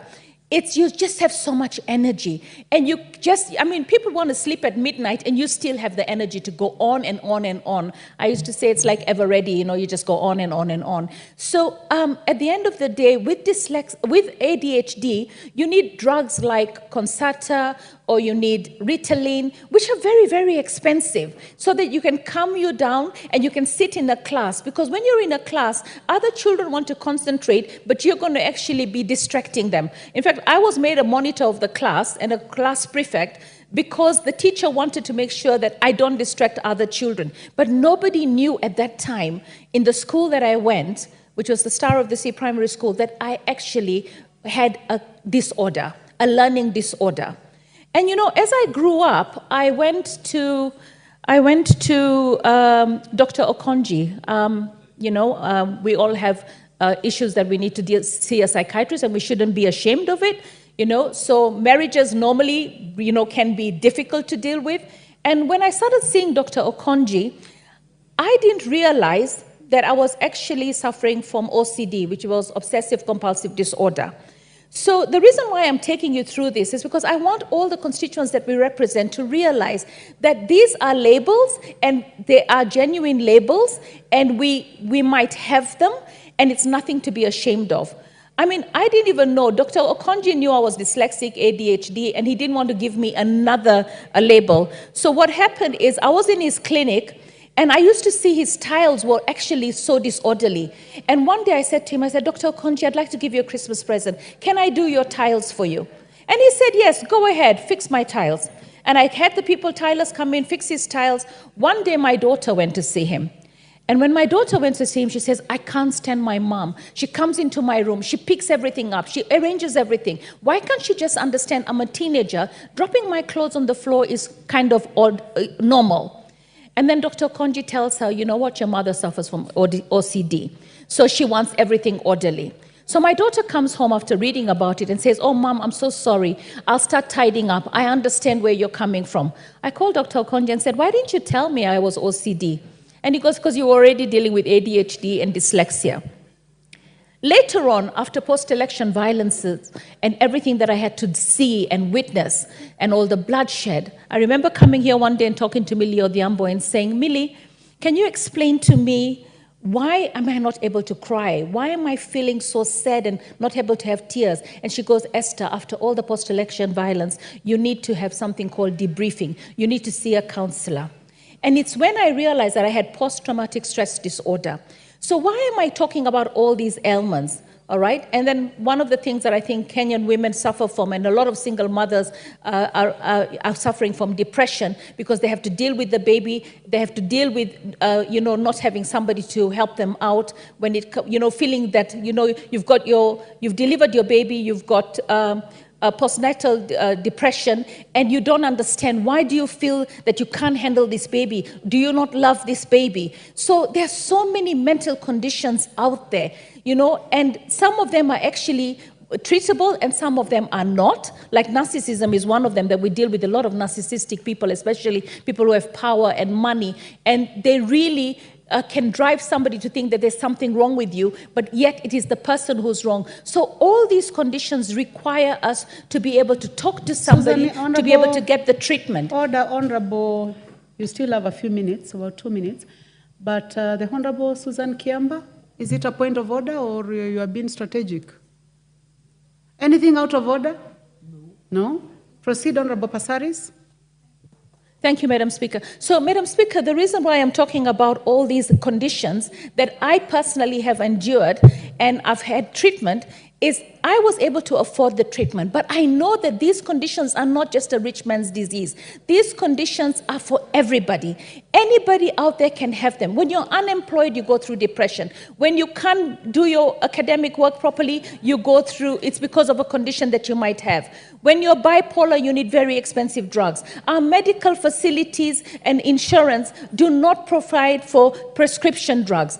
I mean, if you are ADHD, all right, you require drugs monthly, and they're very, very expensive. So I think we need to understand that while we want to provide the medical counselors or psychiatrists free of charge, and we can do it very affordable through telemedicine, because I know there's an organization that is actually doing telemedicine right now, and for 700 shillings, you can speak to a counselor over and over and over again. So we need to partner with, SHIFT needs to partner with people who offer telemedicine so that Kenyans can, within one phone call, at 700 shillings, to have 5 counseling sessions in a day if you need it. So I feel that we need to move with the times. We need to provide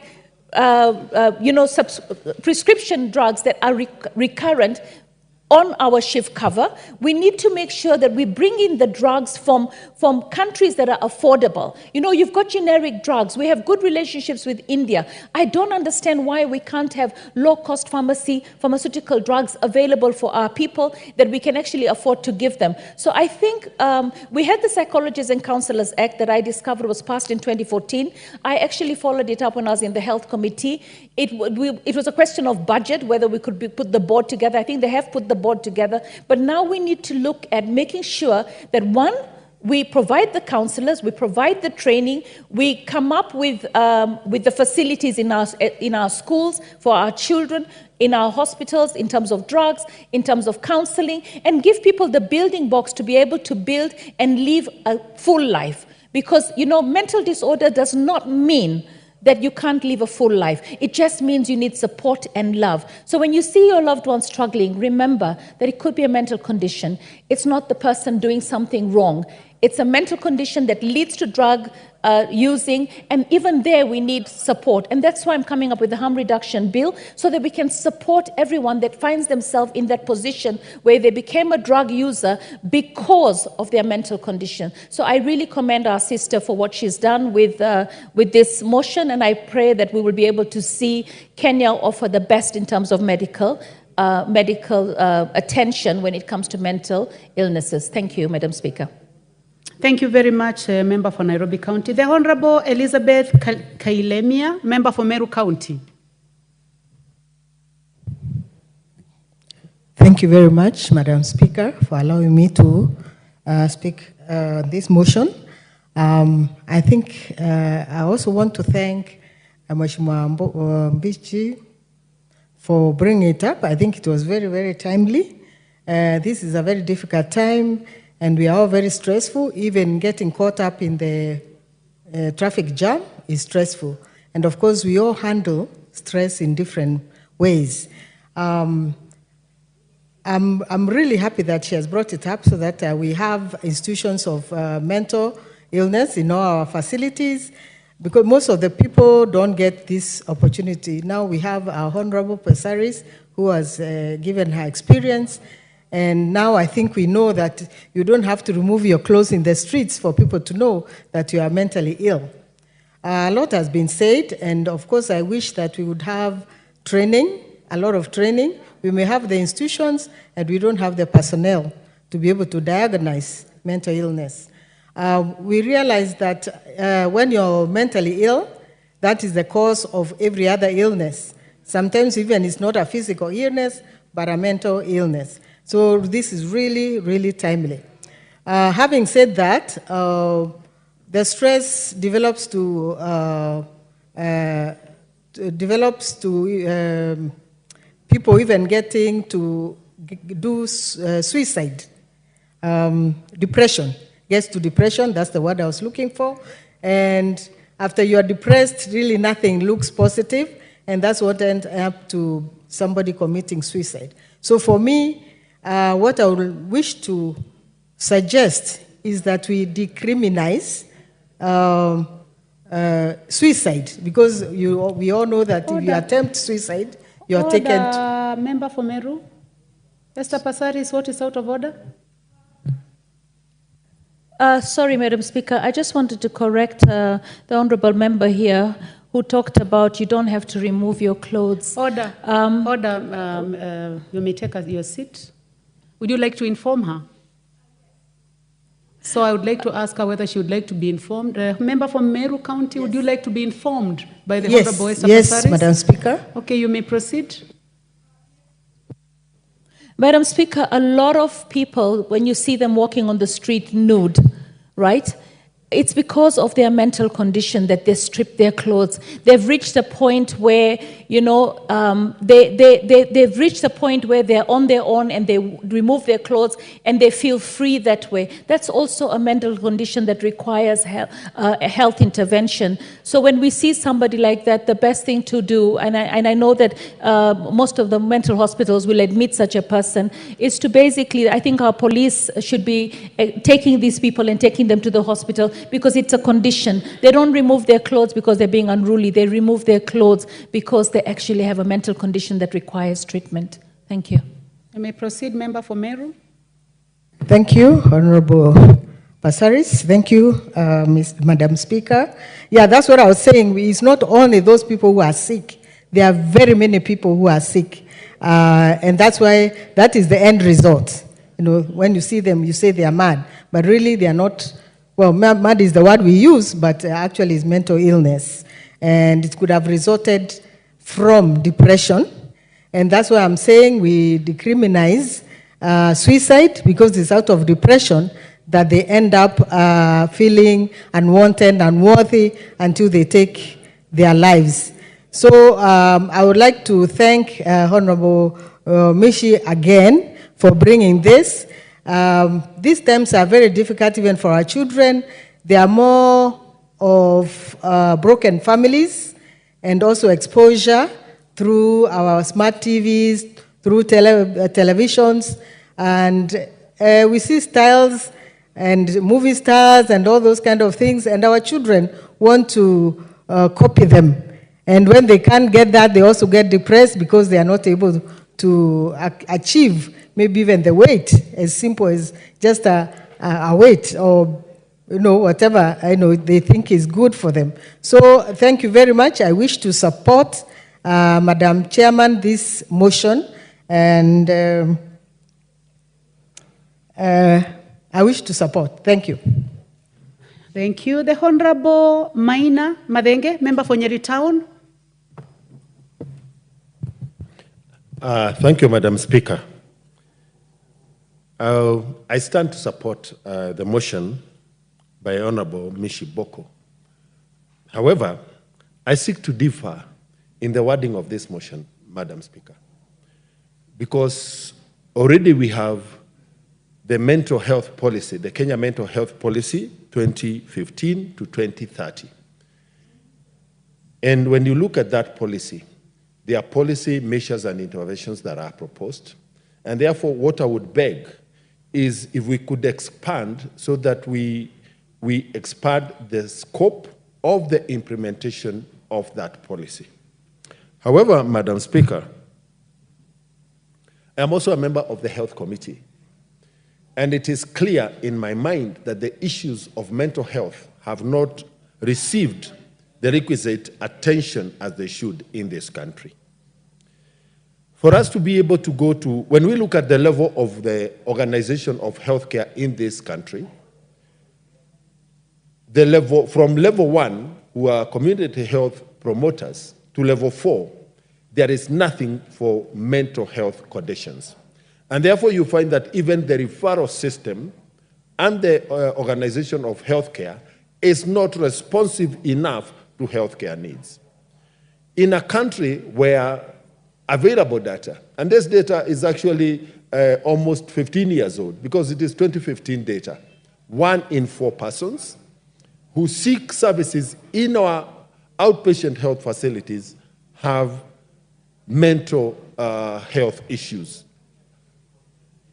Secondly, in Africa, Kenya is the country that has the 4th highest cases of mental health conditions. But when we look at what the interventions that we need to make, first, at the community level, we should be able to deploy medical, social health workers. But today in this country, we have a large pool of medical, of social workers who are jobless. And therefore, the request for collaboration between the national government and county government so that we can deploy the medical social workers in communities is a welcome move. And even possibly an integration of the medical social workers within the community health promoters setup that is already in place.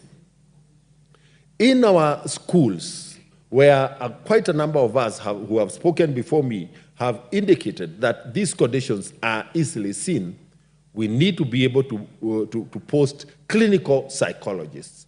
And therefore, if we are to be able to do that, then we need either to get the Ministry of Education and the Teachers Service Commission to actually begin employing clinical psychologists as teachers in our primary or junior secondary, primary schools, junior secondary, and basic education institutions.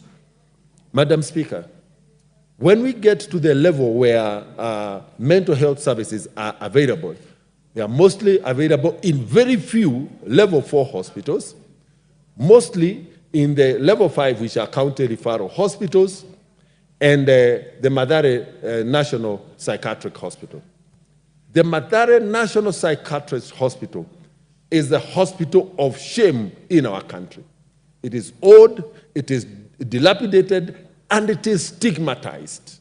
And therefore, as a House, even as we pass these motions, then the voting of the liquid side resources to go with the motions that we pass must also gain priority and remain within our sites when the budgeting cycle begins. Madam Speaker, when we come to the family setup, despite depression, and by the time families decide, or even individuals decide, to go and seek help for depression, it is almost always rather too late. It is advanced. And therefore, the early warning signs, we need to have people within the community who are able to pick these early warning signs. But depression is not only disorder, the only medical disorder, as it has been ably communicated by the speakers before me. Madam Speaker, we also need to revisit the Mental Health Act, which was first established in 1978, and since then was only amended once 10 years later in 2018. We need as a House to revisit that act in order to align it to the current realities on mental health. Madam Speaker, I believe there is a connection between the escalating cases of GBV and mental health. And when we look at then the cost to the economy of both mental health, GBV, issues of suicide, which have now been reported in primary school kids, and a perusal of the suicide records within our police stations would give us a clear map and inform the gravity of this situation. So, Madam Speaker, lastly is the training of the personnel that are needed to treat those who are already diagnosed with mental health issues. Madam Speaker, more than half the counties, or approximately 50% of our counties today do not have psychiatrists. And the country has a severe shortage of psychiatrists. Again, psychiatric nurses, we again have another huge shortfall. And therefore, there is a need for us also as a House to again vote in money specifically to, and ring fence the money specifically to go towards the training of mental health medical personnel. Madam Speaker, I beg to support. Thank you. The Honorable Susan Kiamba, member for Makwiny. Thank you, Honorable Speaker. I also wish to put my voice to this very important motion that was brought by Honorable Mishimbogo, and I think it has actually come timely. Honorable Speaker, we realize that the issue of mental health attacks the head, the brain, and the brain is the engine of the body, which means if we don't address issues that affect the engine of the body, then of course it is going to resort into very many problems, social, economic, and even spiritual. So we realize this particular policy that Honorable Mbogo is proposing is very important, because if we have a policy that spells out all mainstreams issues of mental health from national to county level, I think such a policy will, one, help us to identify mental health as an issue. Because when you look at Kenya today in most communities, issues of mental health, they are perceived as curses. Even most people, when they meet somebody who is suffering from mental health, they think it's even contentious. They don't want to touch him. They don't want to give him first aid. So we realize, one, such a policy will help us as a country recognize the fact that this is a disease like any other disease, and actually we can have interventions to address it, as many of members of parliament have actually suggested. Secondly, such a policy will enable us allocate resources to train the expected personnel, not even the deep training of technical, even sensitizing people so that communities can have this stigma away. Because this stigma is so much, Honorable Speaker, such that very few people even identify that as a disease. You realize even when it appears in a family, most communities will spend their time visiting which doctors to try and address the problem, simply because they do not acknowledge that is actually an issue. Honorable Speaker, I think this is also very important because we realize that issues of mental health have resorted to a lot of wastage. When we have health staff who are not sensitive to issues of mental health, whether social health promoters or staff in the hospital, there is a lot of misdiagnosis of diseases. Whereby and once this misdiagnosis happens, Honorable Speaker, we realize it resorts to wastage because you are being treated of things that you are not suffering from, and that already resorts to a lot of wastage. Honorable Speaker, Madam, we realize that most of the problem we are addressing with a lot of income could be as a result of some of these mental health cases at the household level, at community level, and at our institution. And if this issue was actually, if we had a policy like this, we could actually easily mainstream and sensitize our people in such a way that they can actually address issues of mental health. I think they had economic times. I don't know, we've not any research, as somebody has said, to know some of the core factors contributing to that. But as it is rumored that hard economic times is one of the factors. And I think I tend to support that because if you look at Kenya today, even young children are killing themselves. Mothers are killing their children. Culturally, in most communities in Africa, it was unheard of for a mother to kill their children. Now it's very common for a mother to kill all her children and even kill herself. And I think most of this has actually been contributed to issues of mental health. So, Honorable Speaker, I think this motion comes out very timely, but I think we also have to think about budget, because we have very many proposals and also priorities. We have so many proposals of issues mental health, but if you go to Mathare Hospital, where actually there are known cases of mental health, and the budgets we give them, it already tells us that we do not see it as a problem. We think it's individual confusion. So, Honorable Speaker, this particular motion needs to get all the attention, and especially the issue of mainstreaming it in health, because I don't think we can have personnel in everything. I think if we mainstream the issues of mental health right from the grassroots level, from the health promoters, this issue will actually be picked, and actually affected people will be taken to the appropriate institution. Otherwise, I support, Honorable Speaker. Thank you. The Honorable Yusuf Mohammed, member for Wajir West. Thank you, Madam Speaker, for giving me this opportunity to support this motion.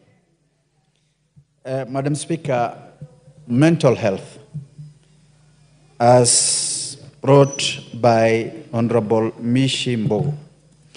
As one of the members already said, I want to differ a bit, although I support it, but I want to differ a bit and modify some of her recommendations to align with the policy that is already in place in this country, Madam Speaker. Madam Speaker, we are not short of policies in this country. There is already policy that was formulated in this country of which is already existing mental health policy 2015 to 2030 that only needs small modification to align with what Madam Honorable Mishi is intending to do.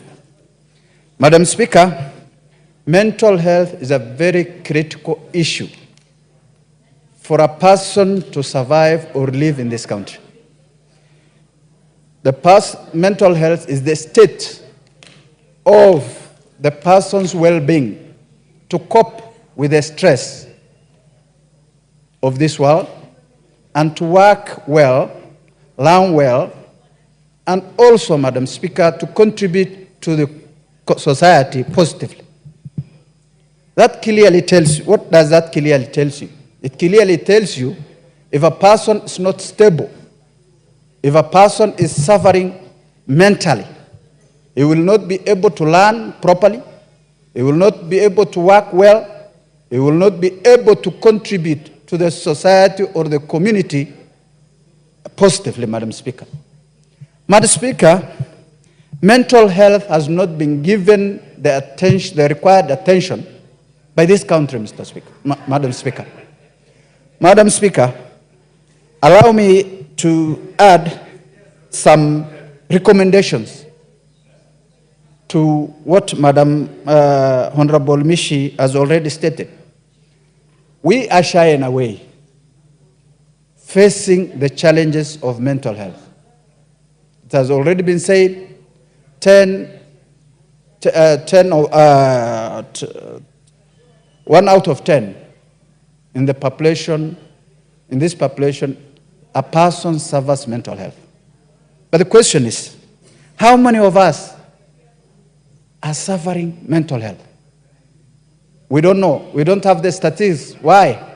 Because we have no experts to identify and to know exactly who is suffering from mental health and who is not.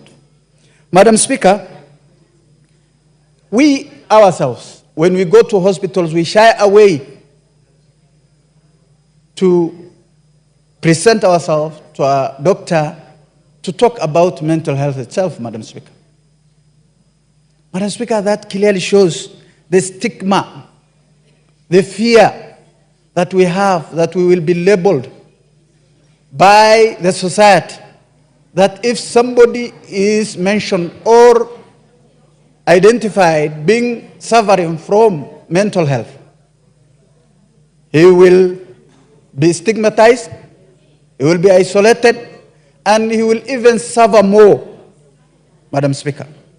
Madam Speaker, what we need to have in this country is to provide mental health training to experts, doctors, nurses, and having clinics in each and every health center in this country, Madam Speaker. And if we cannot afford that, we might create one mental health center in each county, Madam Speaker, for people to realize, to understand their problems, Madam Speaker.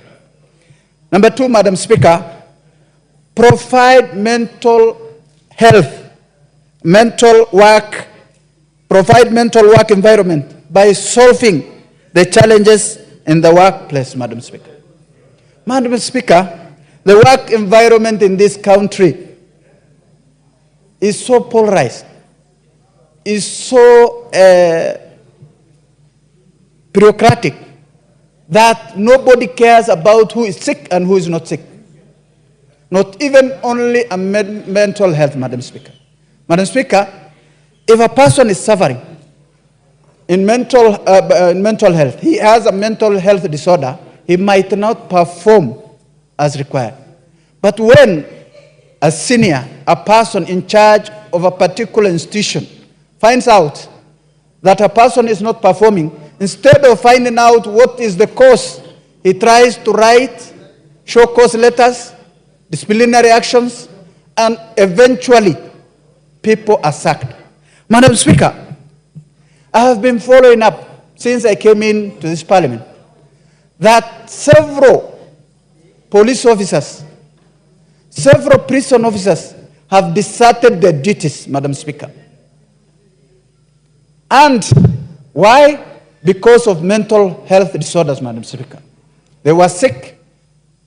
They just left their work, went home, stayed there, never reported to work, and never came back to work. Then what happens?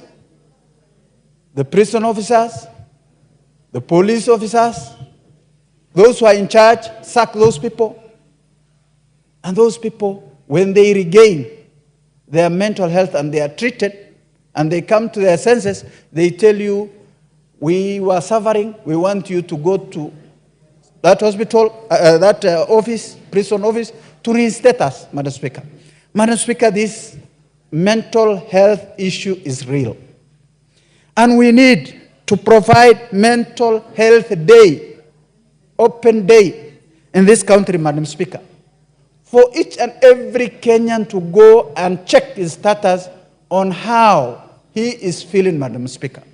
Madam Speaker, if we don't do that, we will not achieve any substantial or any positive feedback from this mental health issue, Madam Speaker. Madam Speaker, what we need to do is to have a comprehensive overhaul and re-evaluation of the mental health policy in this country, Madam Speaker. Madam Speaker, that will allow each and every person in this country to understand his status. With those few remarks, Madam Speaker, I beg to support with those few recommendations. Thank you, Madam Speaker. Rueda Obo, member for Lamu East. Speaker, na kunipatia hii nafasi nami kuchangia kwa hoja ya mjadala ya ugonjwa wa kiakili ulioletwa na Mheshimiwa Mishi Mboko. Moja kwa moja na muunga mkono kwa njia yoyote ile kuboresha hali ilivyo hapa nchini sasa itakuwa jambo la muhimu sana. Sisi kama wabunge ni wakilishi wa wananchi. So jambo lolote lile ambalo litafanya mwananchi apate huduma bora, sisi hatuna budi kuliunga mkono. Kuna sababu nyingi za kusababisha haya magonjwa ya kiakili. Kuna sababu ya mihadharati, kuna sababu mtu akiwa mgonjwa ile wazungu wanasema akiwa na stigma, kuna kukosa huduma pia zinasababisha mtu akawa na mafikira mingi. Kuna mambo mengine paka sehemu zingine tu ndio ziko na shida hizo, kama kule kwetu, kama eneo bunge lote hakuna vituo vya burudani. Kwa mfano uende pahali ukae upumzike akili, inakuwa ngumu kwetu kule eneo bunge lote halina. Sasa mambo kama haya yanasababisha hawa vijana wetu wakafikiria mambo ya upotofu. Wakafikiria paka ukaona mbona wanafanya hivi, lakini kumbe sababu ni shida za kiakili. Speaker, shida ni nyingi kule kwetu. Sisi kule kwetu tuna vijiji 23. Na leo sitazungumzia watu wangu tu wa Lamu East, wa Lamu Mashariki. Nitazungumzia hata wale wahudumu wanaokuja kufanya kazi kule. Wanapata shida zaidi hata kushinda wale wananchi wanaishi kule. Kwa sababu kama polisi wakija kule wanapata shida sana. Inataka kutafutwa mpangilio maalum. Hii pia itakuwa mojawapo kusaidia. Polisi akisha kutumwa Lamu Mashariki, akili yake yeye anajua kwamba ametumwa kule kwa sababu ni adhabu. Akienda nasikia nauliza tunawapatia kazi sana wale OCS. Akiingia ofisa kama huyo polisi akifika kule, wiki nzima hafanyi kazi, paka watu wakae naye wamweleze polepole ndio wazoee yale mazingira. Ndio maana saa nyingine hutokea kwa kule ukimweka mtu zaidi ya miaka mingi. Mimi namshukuru Waziri Kindiki alipokuweko, na sasa akija inshallah akipitishwa aendeleze. Amesaidia sana ile mpango wa kutoa kila baada ya miaka mitatu mtu asikae zaidi. Kuna wengine wanakwamilia hapa matown, wakamilia Nairobi, Mombasa na area zingine matown, wenzao wanakaa msituni, wanakaa area hawezi fanya chochote, inakuwa paka wanapotea akili. Kuna sehemu kama Kiangwe, polisi akipelekwa pale unamhurumia. Sababu yeye hajazoea, afadhali sisi tunaishi kule tunazoea yale mazingira ni yetu. Polisi afike pale, maji ya kuoga hana, wiki mzima anaweza kaa bila kuoga. Wanafurahia wakati wa mvua ndio wanapata maji mengi, lakini maji ni paka akusanye wakati ukinyesha mvua ndio ayakusanye pale. Kuna time huwa yameisha, wanaangalia ile maji kwa kunywa peke yake, hawapati kuoga. Speaker, area kama hizi za kwetu ikifanywa mpango kama huu, kila dispensary iwe itawekwa mhudumu wa kushughulika na mambo haya, basi itafungua mambo mengi. Mfano hapo Kiangwi, utoke Mokoe, polisi awe anapeleka Kiangwi. Hiyo bahari tu, mtu hajazoea kupanda bahari, atoke Mokoe afike Kiangwi jisaji moja na dakika 30 kwenda huko. Akifika tu hiyo kwake ni kama inantosha kumbadilisha akili. So lazima tuwe na mipangilio tofauti. Tusiwe tutakaa kwenye maboardroom huku Nairobi tukipanga mipango, ukapanga kama Kenya yote iko kwenye meza moja. Kuna sehemu zingine mambo ni tofauti kwa ground. Tofauti kabisa. So ikiwa jambo litafanywa, mimi nashukuru rais, siku hizi akifanya jambo anafanya kila eneo bunge. Kama amesema mambo ya market, ya soko, ikawa kila eneo bunge, na sisi sasa tumepata hope. Na lingine linalosababisha mambo yakafanyika yanavyofanyika, pia mwanadamu akikosa imani. Akikosa imani inamsababisha ikamletea mafikra mengi na matatizo yakatokea. Kwa mfano, kama umekosa imani na wazazi wako, umekosa imani na marafiki zako, umekosa imani na serikali yako, yale pia huleta matatizo. Mimi kwangu kuna matatizo hata saa nyingine kusema naogopa.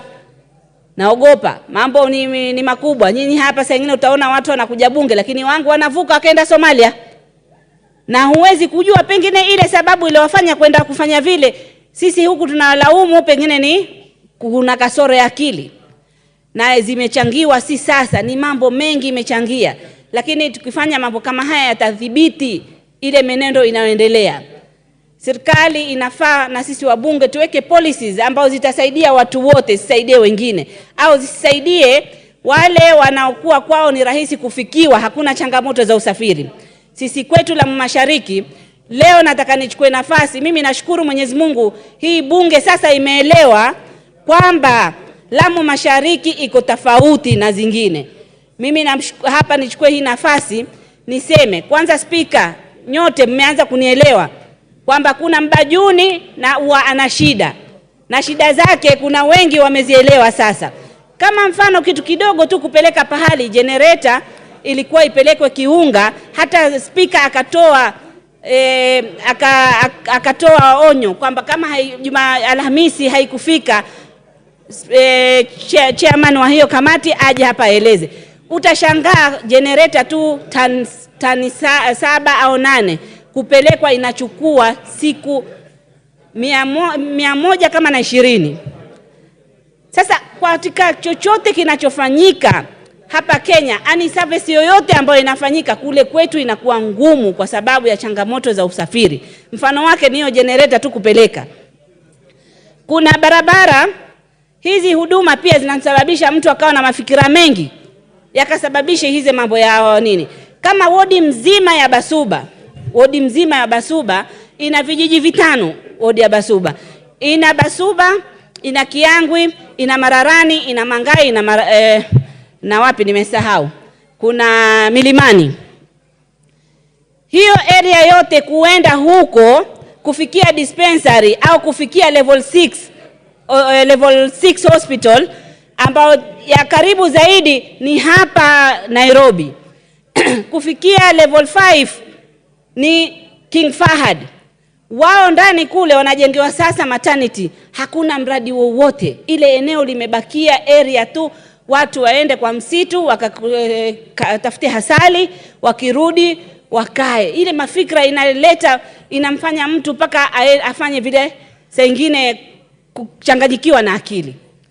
Kwa hivyo ni muhimu kila kijiji kipate hizi huduma. Nimefurahishwa sana na hili. Kule kupita kuna barabara moja tu ambayo barabara hiyo ni international road na ni security road. Barabara hiyo ni kuanza Bargoni mpaka Kiunga. Bargoni mpaka Kiunga ni kilomita 150, lakini kwa sababu hakuna huduma, ile area haipitiki, barabara haipitiki. Pesa iko ya hiyo barabara. Nimefuatilizia, tumepata sasa hope kwa hii serikali. Kama contractor hawezi fanya, basi ampatie washirikiane, ampatie local contractor, hiyo barabara itengezwe, manake pesa iko 1 billion hapo, ifanywe kazi. Ndio watu wakitafuta hizi huduma kwa sasa, kwa vile haijafanywa hii, haijapelekwa mashinani kwenda huko King Fahd mpaka tumie shilingi 7,500. Kwa hivyo hii huduma ya barabara ikiwekwa pia inapunguza hizi adhabu nyingi za kufikiria. Vijiji kama Kiunga iko huko boda tu Somalia, ambapo imekatwa na mambo mengi, passporti, ID, ukitaka tu good conduct paka ulipe 8,000 uje Lamu town. Sasa ona tabu zote hizo, na hawa youth wetu tunawaelewa. Wengine sisi tulisubiri, lakini wengine hawawezi kusubiri. Wakiona vitu kama hivyo ndio mambo yanaharibika. Bwana Speaker, unaelewa, na ningependa nyinyi pia mutembelee muone zile sehemu zetu. Sisi tuna ward 3. Kiunga ward kuna Ndau Island, kuna Kiaiu Island, kuna kufika Mkokoni. Unatembea kwenye maji kufika Ndau jisaji moja kutoka Lamu. Hiyo ni adhabu tosha. Kisha umweke ofisa au umweke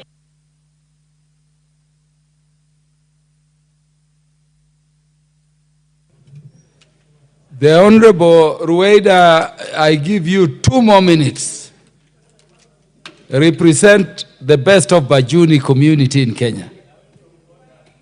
2 more minutes.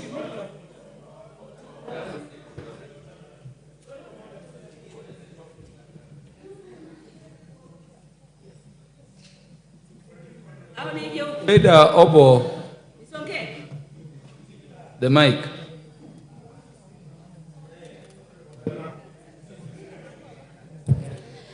Bwana Speaker, asante sana. Kwa vile mimi hapa ndiye Mbajuni peke yangu. Katika bunge lote mimi ndio Mbajuni peke yake, nawakilisha Bajuni wote na Kenya nzima, walioko Kenya nzima. Sababu Mbajuni mimi tu hapa peke yangu. Mimi natafuta marafiki tu kila kabila. Mimi ndio sina ukabila, kwa sababu lazima nitafute kila mtu. Sina mwenzangu hapa, sina mtu wa kuzungumza kabila yangu. Bwana Speaker, Kiwayu uende kwa maji jisaji moja na dakika 30. Huduma ziwe ni hizo matatizo. Mkokoni iko ndani ya msitu. Sahi ndo tunapambana. Mkiona tunalia hapa, mambo kule ni tofauti. Ukitaka kwenda barabara ile ambayo imejengwa sahi, wodi nzima au constituency mzima ni ile imefanywa na kera. Ndio maana saa nyingine hatutaki mtu aitaje kera. Hizi zote zinachangia mawazo mengi, na ni muhimu sisi sote kama Wakenya tufikirie kama Wakenya. Ile unafikiria kwako inakufaa, kwa mwenzako ni tofauti. Mimi nikisema nikienda kwangu nataka security, mtu atashangaa hapa. Mimi kutoka Mkokoni mpaka kwenda Kiunga lazima nipewe gari nzima ya polisi kwa sababu napitia Boni Forest. Mwingine hapa atashangaa, wakati nilipokuwa women rep, ile pesa ya kulipa security ilikuwa nalipwa, unashangaa mbona ni polisi ni wengi na security wawili wanatosha, nilikuwa napata shida. Hizo mawazo zote zinachangia mambo mengi ya upotofu na kuharibu kwa akili. Asante Bwana Speaker. The Honorable Dorothy Ikiara. See in the morning. Thank you, Honorable Speaker. Honorable Dorothy Kiara will be followed by Honorable Wilberforce Oundo, Prof, and then Honorable Dick Maungu, in that order. Proceed, Honorable Dorothy Kiara. Thank you, Honorable Speaker. And for record, I want Honorable Doris to know I was here as early as 9:30 in the morning. Honorable Speaker, I want to stand to support this very important motion, Honorable Speaker, on mental health. Honorable Speaker, we are at crossroads as a country, Honorable Speaker, because one, for record, we have a very, very good mental health service, mental health policy, 2015-2030, which established a framework for improved mental health care. However, Honorable Speaker, translating those goals into tangible action requires a facility-level policy. Honorable Speaker, I want to underscore the fact that mental health is a subject that is always being shunned by most people, and especially mental health patients, Honorable Speaker. I'm saying this, Honorable Speaker, because for a long time, since the formulation of this policy, 2015, Honorable Speaker, and it's one of the best in the world. Honorable Speaker, very little has been done towards actualizing the policies that are herein. Honorable Speaker, I know this century, a lot of people are suffering because of mental health issues, and mental health is categorized in very many categories, Honorable Speaker, because when we talk of mental health, there are very many causes of mental health, Honorable Speaker. And the question that we should be asking ourselves as a country, do we have enough specialists to identify the various forms of mental elements? If we have the number of the requisite specialists to identify, do we have institutions that look into those categories at a personal level? Honorable Speaker, I know over the years, we have an institution that is well known and that takes care of mental health patients, and that is the Mathare Mental Hospital. But this hospital, Honorable Speaker, has been so stigmatized that when you tell a patient you are taking them to Mathare, they just think it is the Mathare where you go, not treatment, but you only meet very sick, mentally sick patients. Honorable Speaker, apart from having a policy, Honorable Speaker, we must fulfill a constitutional right. Honorable Speaker, the policy ensures compliance with Article 27 of our Constitution, which guarantees dignified treatment for all mental patients, Honorable Speaker. And Honorable Speaker, as a country, we should be asking ourselves, do we really give mental health patients dignity? Do we treat them with dignity? Do they go to facilities and meet facilities which are well prepared to welcome them? Do they receive counselors who, first of all, counsel them, talk to them, and know what they are going through before even giving them drugs? Honorable Speaker, we must, as a country, know how we will close this gap, because many Kenyans, especially in the rural areas, Honorable Speaker, they lack access to these mental health care facilities. They even don't get anyone who will tell them you have an issue. Honorable Speaker, as a country, I'm impressed because today we have community health workers. And these community health workers, Honorable Speaker, they should be the first line workers to identify a person who has mental health issues and direct them on the best facilities where they can be assisted.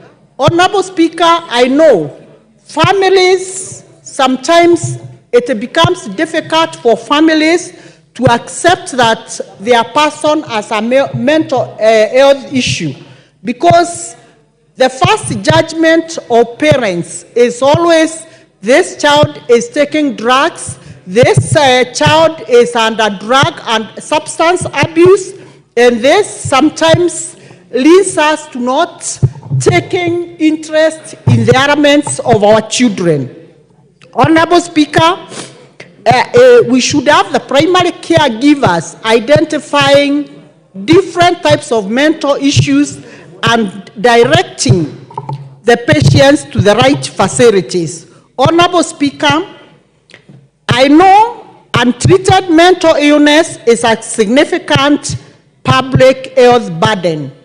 Honorable Speaker, we have people who have gone to school, We have a lot of our children who have gone to school, they have their certificates, but they cannot do any meaningful economic activity because they don't have stable minds.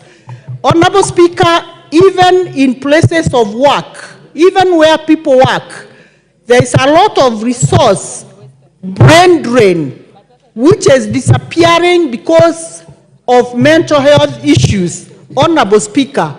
And sometimes even at the workplace, people are not able to identify mental issues. Instead, somebody is fired from work simply because they cannot be able to coordinate in their work, Honorable Speaker.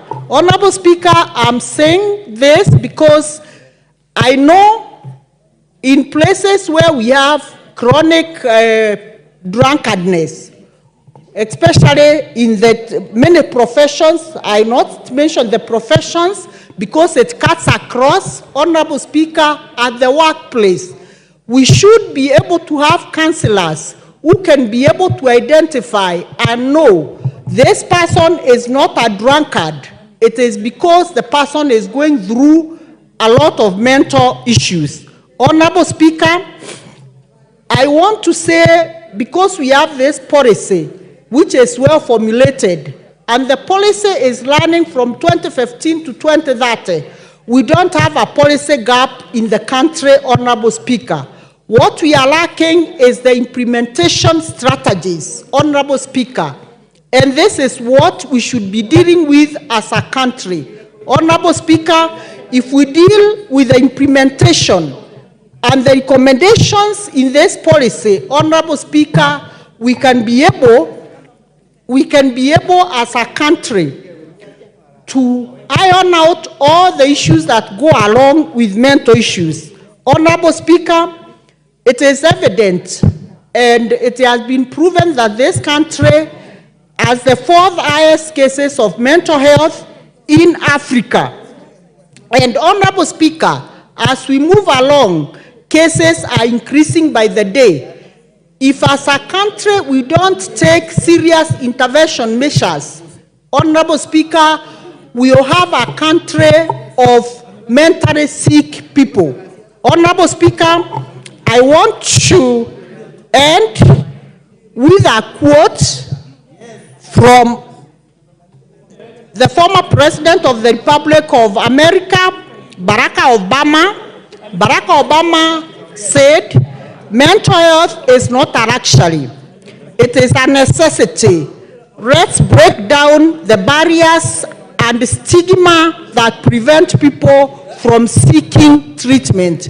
Mental health is not something that you should shun away from. Let us all break the barriers and take care of the mentally sick in our society. I support this motion, and I want to round Honorable Mish Boko and say, let the implementation strategies be fast-tracked. Thank you, Honorable Speaker. Honorable Wilberforce Oundo.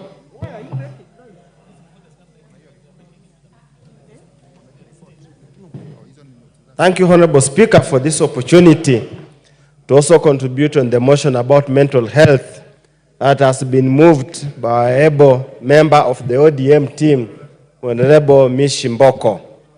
Honorable Speaker, for many, many years, many of us never understood and appreciated mental health.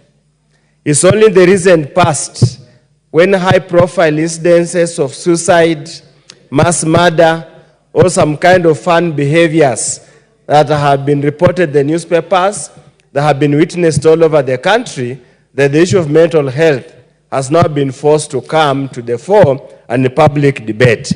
Honorable Speaker, where I come from, for many years, since childhood, in the early 70s, we used to have a joke that every market had a madman. And whenever another one came, the existing madman will tell another one that the market is too small, cannot accommodate two madmen. So they will urge them to go look for another site on another market to roam around. it was such level of disdain that mental health patients were treated to. Honorable Speaker, over time, there has been a very difficult point to draw between mental health and psychological issues. And I do not purport to be an expert in that area, and I do believe experts in that area, in the fullness time, will draw a line between mental health and psychological issues caused by stress, hereditary, or other issues at hand. Suffice to say, Honorable Speaker, we cannot continue to bury our head in the sand. The statistics given by Honorable Mishimbogo are very scary. If 10% of the population is suffering from one level of mental health or another, then it's very, very scary. As a country, as my colleagues have said, it's therefore important to look at the mental health policy and see where did we go wrong. What have we done to implement the same so that we are able to manage and live with mental health? Honorable Speaker, not everybody, as they have said, who is properly dressed, who speaks fluent English, who walks around elegantly, who can swing the board from one side or another, is okay. Mental health varies from different levels. That's why sometimes, Honorable Speaker, I get scared when even our colleague members of parliament here, some of the things they do, some of the things they say, some of the way they act themselves, either on the floor of the House, when they have been granted a microphone in public rallies, or in funerals, or even in churches, Honorable Speaker, makes me believe that our mental health is all the degree of madness, as we say in my village, that differentiates. That's why, Honorable Speaker, I totally want to agree that we need to take mental health training, mental health treatment, mental health attention to the very lowest level, Honorable Speaker. Many of us, and as Honorable Esther Passeris has narrated the story, we have kids in the houses. We never know some of the actions, some of the things they do, probably is a sign of mental health. You find some of us, Honorable Speaker, who have had the opportunity to be lecturers in the universities. When you go to a lecture hall, some of the behavior, some of the demeanor of the students really indicates we have a high case of mental health in this country.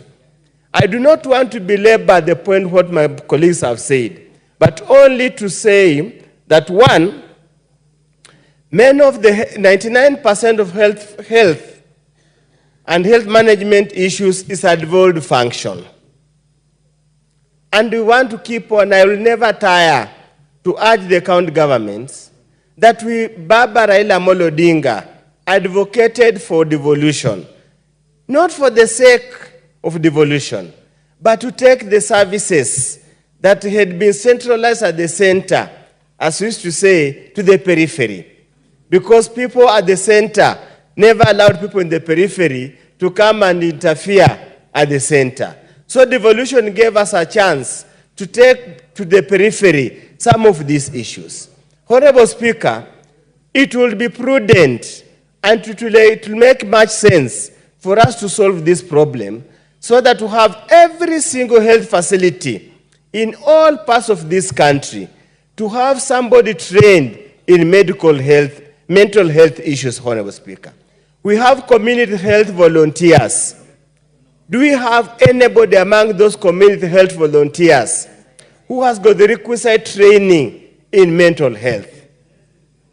We are now able to detect malaria and the basic communicable diseases and even make a phone call and prescribe medication. Do we have such members in that group? Probably, Samantha, I hope and I wish the Committee on Health could also get to say of this matter and look such out of the 20 or so they have any given constituency. Do we have a member? Honorable Speaker, do we have any holding facility? Do we have any specialized treatment facility in every single county to deal with mental health? I can report here for my county of Busia, we do not have any single facility, medical facility, where we can deal with medical health matters.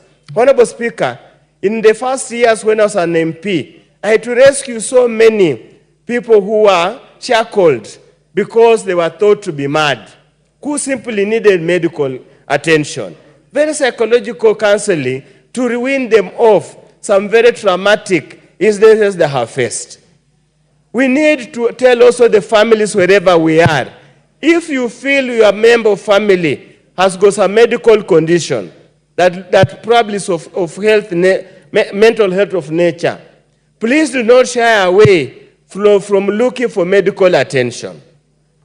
There are very many social support groups that can assist in making sure that we deal with this matter. Honorable Speaker, as the economy becomes hard, as things become hard, and as people are continuously tormented by social media, by the moment we continuously exposed to so many issues, the issue of mental health is going to be a key issue. That's why, as you had said earlier, we would request the move of the motion. Instead of saying that we urge, and as my colleague has said, can we resolve that the government of Kenya, the country, collectively, both the national government and the county government, implement the public mental health policy and invest adequate resources as required by international conventions towards dealing with mental health. Otherwise, Honorable Speaker, the number of suicides are going to be very many. The number of times women are going to kill their own children are going to be many. The number of times the men are going to kill their own children are going to be many. Unless we intervene in good time, we are going to have a national disaster that's going to take us a lot more time to deal with. Honorable Speaker, I'm not an expert. I want to repeat again, I'm not an expert, but there's some predisposing factors towards mental health.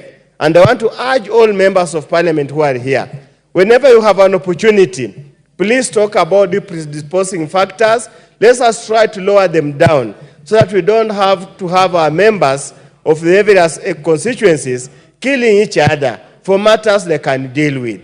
Issue of anger management, Honorable Speaker, could also be a mental health issue. How do you manage anger? If you are provoked, however slight it is, do you have to pull out your machete and slash somebody to end? Do you have to pull out your pistol and fire and blow somebody's head off? Can we learn to dialogue? Can we learn to talk? Just like when we were in the university, whenever we used to have issues, you'd buy a chapati, eat together, and dialogue together. That's why the issue of dialogue came to be known as dialogue. With those very many remarks, I support the motion and ask the member to change from resolve to urge to resolve. Thank you, Honorable Speaker. I'd said you give, yes, proceed. Thank you, Honorable Speaker. And after Honorable Dick Maungu, we will have Honorable Donya Doris, Honorable Felix Oduor, in that order. Thank you, Speaker, for the opportunity to speak. Though, Mr. Speaker, I've really been patient, waiting for my time, and this has actually resulted into some mental distress on my side. We are discussing a very, very important concept, and this is about the state of health in our country with regard to mental health. Allow me, Mr. Speaker, congratulate my sister, the member Mishi Mboko, for having thought it well, because mental stress, mental health is such an important facet that it cuts across every other cadre, Mr. Speaker. Mr. Speaker, people out here are abused. That is a source of mental stress, trauma, and neglect. Mr. Speaker, social isolation and loneliness can equally be a result of mental stress. Mr. Speaker, we live in a country that is very, very toxic, and therefore any kind of discrimination, be it tribal, religious, or whichever kind of discrimination, Mr. Speaker, will result into mental distress. We live in a country, Mr. Speaker, that has a lot of social disadvantage, poverty, debts. All these, Mr. Speaker, lead into extreme mental distress. Mr. Speaker, bereavement, losing of a loved one, losing of a close friend, losing a dear member of a family, Mr. Speaker, has had severe damage to the well-being of our state of mind and therefore mental distress. Mr. Speaker, we live in a situation whereby people are exposed to long and severe stress. All these conditions result into mental stress. And therefore, the Honorable Mishi, having thought it is important that we mainstream mental health in our facilities down to the ward, Mr. Speaker, so that our people can be able to access and enjoy mental care in early stages. Mr. Speaker, we realize, and we've seen it here, that we have had cases of religious extremism, whereby people are indoctrinated to a sense that people can go to a point of giving or taking off their lives, Mr. Speaker. That is a form of mental distress. A good example is what we saw, the Shakahola massacre, Mr. Speaker, where these people who were actually taken advantage of were not in the right form of thinking. Maybe they were exposed to some severe conditions that made them not be able to make independent and sober decisions. And therefore, Mr. Speaker, mental health is such an important concept, an important part that we cannot neglect about, Mr. Speaker. And therefore, the Honourable Member, having come with this motion, it is to help us see if we can entrench mental health in our local facilities. Mr. Speaker, we are aware that as a result of lack of jobs, we have a very huge population, and this population is young, people below the ages of 35 years, Mr. Speaker. These are people who have gone to school. Some of them have cleared university with some very good degrees, but cannot be able to secure any form of employment. This has exposed them to drugs and substance abuse, Mr. Speaker, which in the sense has actually caused a lot of damage in their mental health, Mr. Speaker. And therefore, mental health is such an important discussion because it cuts across the unemployed, it cuts across the employed, Mr. Speaker. We've just seen a situation whereby teachers are equally stressed because they have a lot of workload, Mr. Speaker, and we find that they may not be able to articulate or to speak or to teach, Mr. Speaker, because they feel that they are stressed. Mr. Speaker, we have the police who take care of our security, Mr. Speaker. Some of the actions we see with them, either shooting indiscriminately or even hanging themselves or even fighting among themselves, Mr. Speaker, is a form of mental distress, Mr. Speaker. Mr. Speaker, over the last few days, we've even seen a situation whereby people in Eldoret town were conned by some religious leader who took the money. I mean, they were told that this money was going to multiply, Mr. Speaker. And I do believe that each person who gave out his money and maybe that money disappeared is seriously stressed. And therefore, the issue of mental health, Mr. Speaker, is such an important matter that we can't forget about it. Years back, it used to be said that that in every market you go, there's a madman. Mr. Speaker, those are not mad people, but they are people with mental challenges. These are people who are sick. These are people who need to have medical care so that they can be taken off the streets and maybe get medication and maybe go back to gainful engagement in life. And therefore, the issue of mental health cannot be, we cannot be able to ignore it. We cannot ignore the importance. We cannot ignore the significance of mental health in our living, Mr. Speaker. And therefore, as leaders, we have a duty to ensure the kind of young people we are bringing up are people we bring up in a society that has access to mental facilities that can take care of them, Mr. Speaker. In the great county of Vihiga, where I come from, Mr. Speaker, I come from a constituency known as Luanda. The facility we have, Mr. Speaker, cannot be able to competently take care of a mental situation in that area, Mr. Speaker, unless these guys are referred to the referral facility in Bali, Mr. Speaker. I therefore request and ask, Mr. Speaker, that as we talk about this, Mr. Speaker, we also need to bring in the issue of psychological support. These are people who need counseling. These are people who need to be mentored and to be spoken to, Mr. Speaker, so that before the situation is that bad, they need to be counseled. Maybe go through some counseling and psychological sessions so that they can be able to bring down the levels of their stress. In this essence, we shall be able to avoid and to maybe reduce the cases of mental health that we have in this country, Mr. Speaker. Mr. Speaker, I stand to support. Thank you. The Honorable Doris Donya. Thank you, Mr. Speaker. Members, this motion will be debated up to, I'm told, around 12:42. By 12:42, the mover will be called to reply. So I wanted to encourage you to speak for a shorter time so that as many of you as possible may contribute. Thank you, Mr. Speaker. In fact, I can speak for 2 minutes. I donate 1 minute to Honorable Lillian. Mr. Speaker, when we discuss about mental health, it is a real issue. Things that happen, you cannot fake. As when they do the advertisement, they say if you use this toothpaste, your teeth will be white.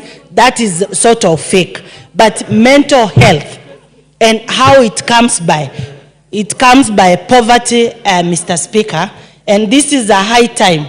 We now did a discussion on how we can cure poverty in our land. It is the major contributor.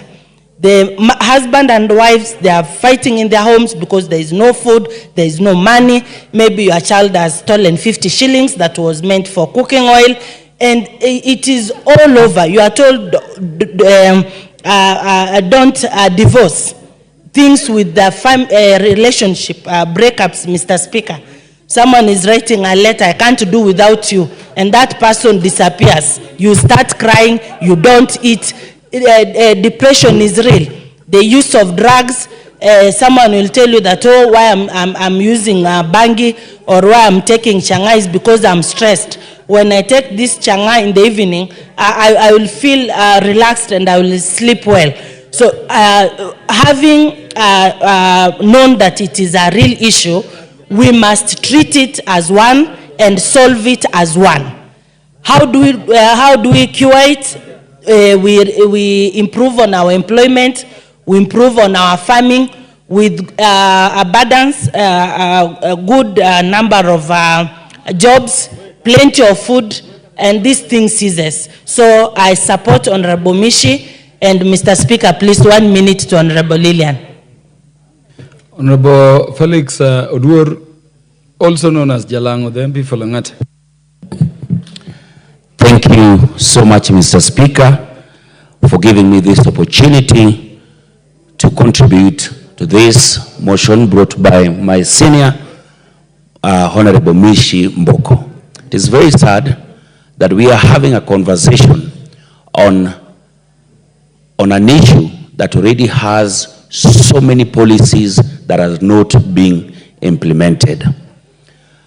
God rest their souls in peace. This weekend, I'll be going to bury a very young girl who also passed on through mental health issues.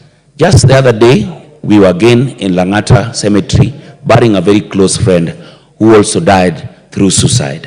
The number of suicide cases that we see each and every single day can tell you what the country is going through as on matters mental health. Mental health is a conversation that must continuously be regarded as a very, very important issue in this country. But the problem that comes with mental health definitely is the stigma around it. And even worse on men, where men are told, be a man, man up. And they cannot even open up to issues that they are going through. And it is even much sad that we have friends, we have groups, we have people we call our close relatives, but can never be able to see what somebody is going through. Until the worst happens, through suicide, that's when you hear somebody says, why didn't they talk? Why could he not even open up? Yet when they open up to you as a person, you'll tell him to man up. Oh, kuwa mwanaume. You cannot be mwanaume when things you are going through are things that nobody wants you or is even able to help you understand. Mr. Speaker, just over the weekend, there was a men mentors walk organized by Oga Obina. And if you saw the number of men who streamed in to this event, there were so many. It tells you of how many of men out here or women are going through issues that they continuously want to talk about, but there is no one to talk to. Our health facilities, number one, do not even have this mental health areas or places where are meant for people going through mental issues. And mostly because of stigma, nobody wants to come out and talk about the issues that they are going through. I urge most members of parliament here, if it is possible, you could even try and organize constituency mental health days to just try and mitigate issues that we are going through. I support my senior, Madam Bish Mboko. This motion is timely, and mental health is a conversation that must be continuous, and this government must take it as a serious issue. Thank you, Mr. Speaker. Members, we are intervening in the debate to allow the majority leader lay some papers and give motion. Thank you, Honorable Speaker, and sorry for the interruption. Honorable Speaker, I beg to lay the following paper on the table of the House today, Wednesday, 7th August 2024. The second report of the Committee on Appointments on the vetting of persons for appointment to the offices of Cabinet Secretaries, volumes 1, 2, 3A, and 3B. Thank you, Honorable Speaker.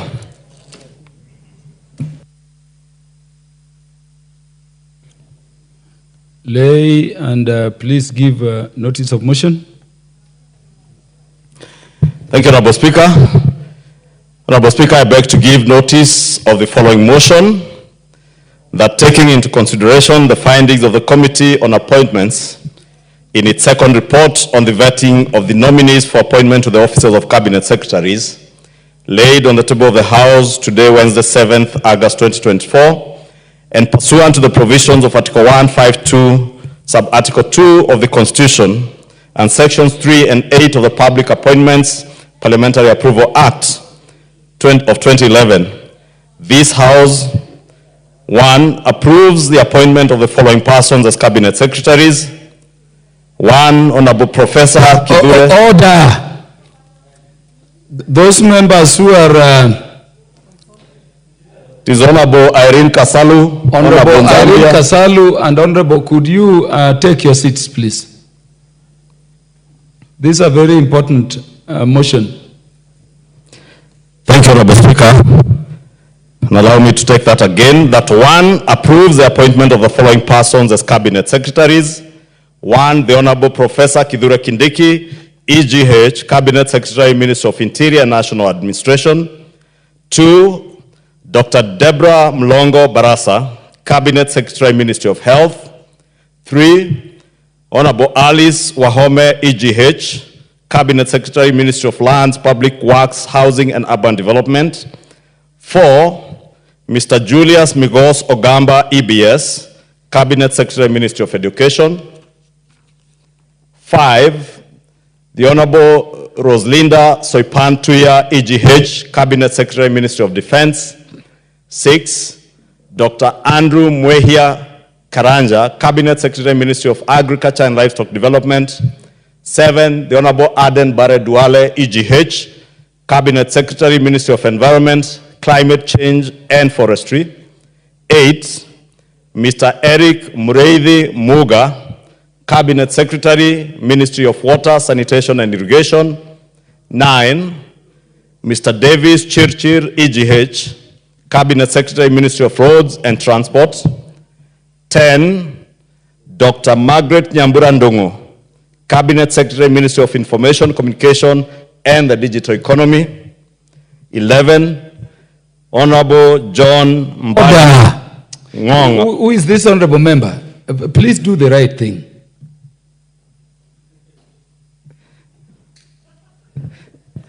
I think he's a Goldman. The Honorable Zahir.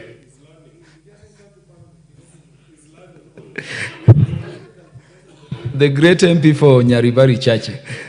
Thank you, Honorable Speaker. The Honorable Zahiri is not in this list. So 11 is the Honorable John Mbadi Ngongo, EGH, Cabinet Secretary, the National Treasury and Economic Planning. 12, the Honorable Salim Vuria Mgala, EGH, Cabinet Secretary, Ministry of Investments, Trade and Industry. 13, Ms. Rebecca Miano, EGH, Cabinet Secretary, Ministry of Tourism and Wildlife. 14, the Honorable James Opio Wandai, EGH, Cabinet Secretary, Ministry of Energy and Petroleum. 15, the Honorable Onesimus Kipchumba Murkomen, EGH, Cabinet Secretary, Ministry of Youth Affairs, Creative Economy and Sports. 16, the Honorable Hassan Ali Joho, EGH, Cabinet Secretary, Ministry of Mining, Blue Economy and Maritime Affairs. 17, the Honorable Dr. Alfred Nganga Mutua, EGH, Cabinet Secretary of Labor and Social Protection. 18, the Honorable Wycliffe Ambetsa Oparanya, EGH, Cabinet Secretary, Ministry of Cooperatives and Micro, Small and Medium Enterprises Development. 19, the Honorable Justin Bidan Njoka Muturi, EGH, Cabinet Secretary, Ministry of Public Service and Human Capital Development. And 2, Honorable Speaker, rejects the appointment of Ms. Stella Soy Langat. Thank you, Honorable Speaker. Thank you very much. The Honorable Shakil Shabir will go back to the order. And members, those members who want to speak to this motion, I told you we have less than 12 minutes. You may approach Honorable Mishi, you know what to discuss with her. Because at 12:42, I will be calling her to reply. Honorable Shabir. Thank you, Mr. Speaker, sir. Mr. Speaker, 1 in every 4 Kenyans are probably suffering from mental health issues. We as Kenya has forgotten the issue of mental health.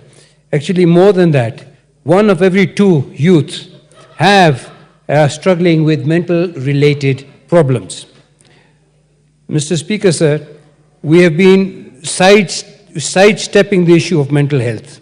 Mental health to us in Kenya has always been matari, tuma matari, or that madman in the village. Mr. Speaker, sir, that there is a thin line between PhDs and brilliant minds, geniuses, and mental health. Mr. Speaker, I will remind you, you must have seen him.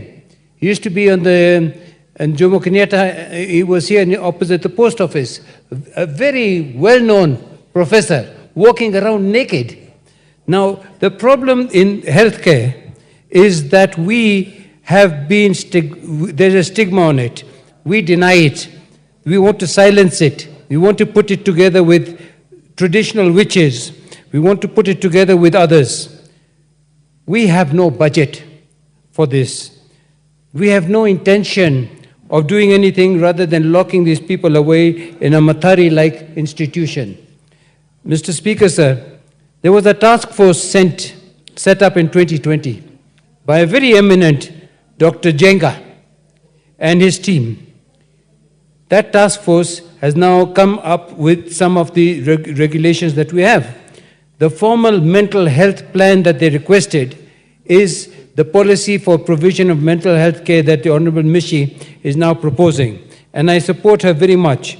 The problem, of course, is implementation.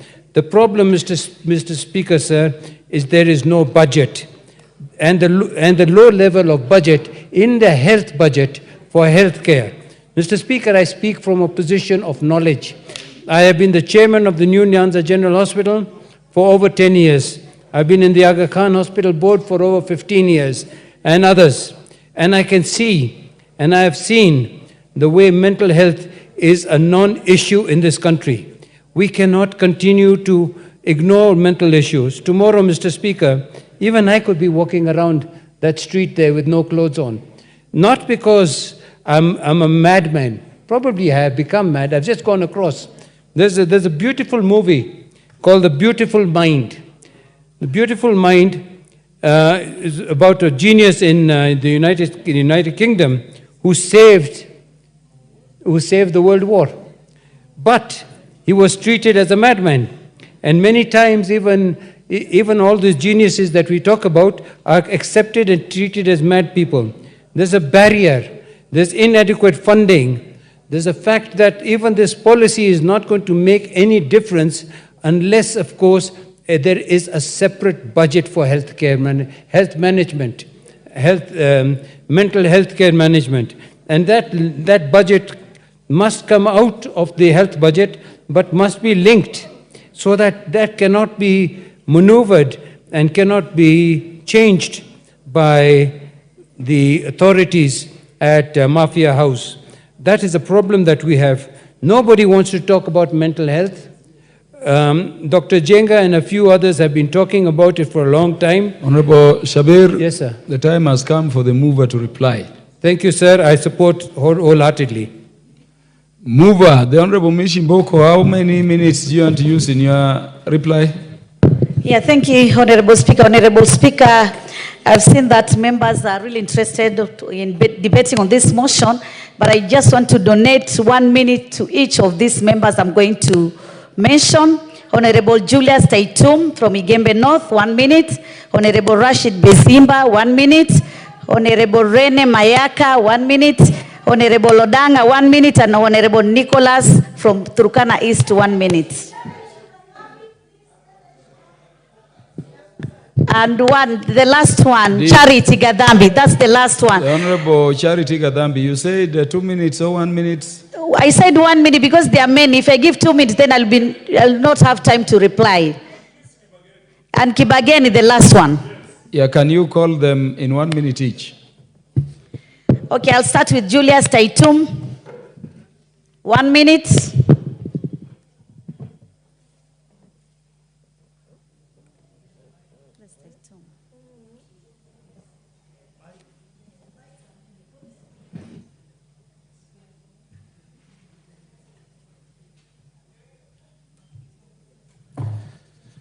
Thank you, Mr. Speaker. First of all, may I thank the mover for coming up with this critical motion. Mr. Speaker, mental health is critical today due to changing socio-economic trends in our country and the social pressures like lack of jobs, lack of social facilities like housing and other needs that put pressure on people. Various accidents, Mr. Speaker, in this country take place due to mental health issues like suicides, drivers who drive while depressed due to various demands and due to pressures of our daily lives. Mr. Speaker, anxiety levels are also a major cause of mental disorders in this country. For this, therefore, Mr. Speaker, health facilities that are able to take care of our increasing demand of mental health care provisions are supposed to be cascaded downwards, probably up to sublocational levels. In sublocational levels, if the country can afford. Mr. Speaker, the state of the mind is like the state of an engine in a vehicle. If the mind has issues, the entire... Next, honorable member.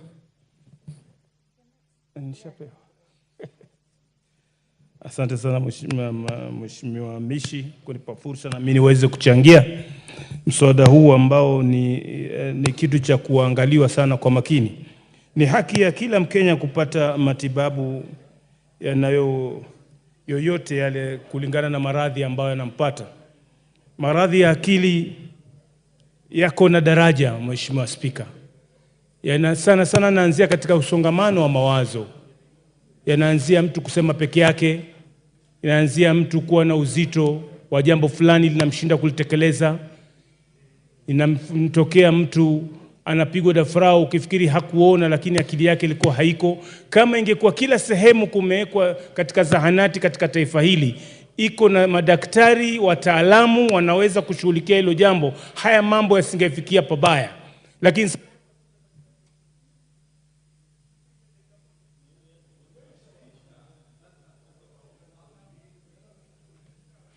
we request the members to go to the point. With 1 minute, you can't say much. The Honorable Irene Mayaka. Thank you, Honorable Speaker, and thank you, Honorable Mishi, for this opportunity to also just add my voice in support of this very important motion. Honorable Speaker, just to quickly mention, in this country, we only have 10 facilities that provide this mental health illness facility. And so the reason why this is very important is because we need to have access to mental health facilities closer to our people, because we have cases in which people feel shy off from either saying that they do have these issues, or they feel very stigmatized when they want to mention that they have mental related issues. And so this is very important for us, and I just really want us to ensure that this particular policy is implemented and it doesn't gather dust, just like all the other policies that we have in this country. And so I therefore support this motion. I submit. Thank you, Mr. Speaker. The motion is about integrating mental health care services in our health facilities. Mr. Speaker, we already have a policy in place. We only need to strengthen it and to ensure that they are functioning, it is implemented. Mr. Speaker, the fact that we have so many even like rehabilitation centers for the same at schools and units also shows that, Mr. Speaker, we really need people who are going to take care of these people who are suffering from mental health care services. We need really to make it stronger.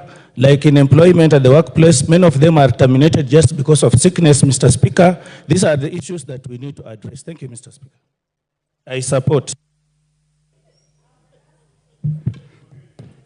Mr. Speaker, this issue of mental health, it has become a concern to all of us, starting from our homes, our institutions, and also in our security camps, because many people, we continue losing people at their homes, in schools, just because of hard time of economies in our country, which it has affected even to the level of each individual in this country. So it needs to be addressed at each level in this country. So, Mr. Speaker, I support. Was it Kibagendi, then Charity Katambi?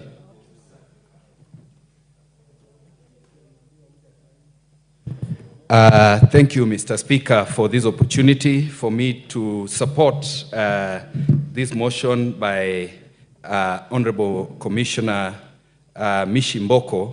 I rise to support as a member and chair of the caucus on drugs and substance abuse, where we have raised the issue of access to mental wellness care in this country. One of the greatest challenges this country has faced is lack of access to facilities that actually offer a holistic health care or comprehensive care addressing both physical and mental health.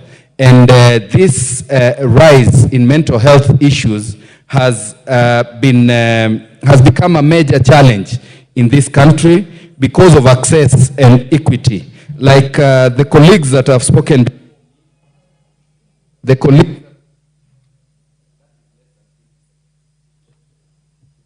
Thank you very much, Mr. Speaker. Sir, I'm standing to support the motion by Honorable Mishi that we need to have mental health services in our health cares.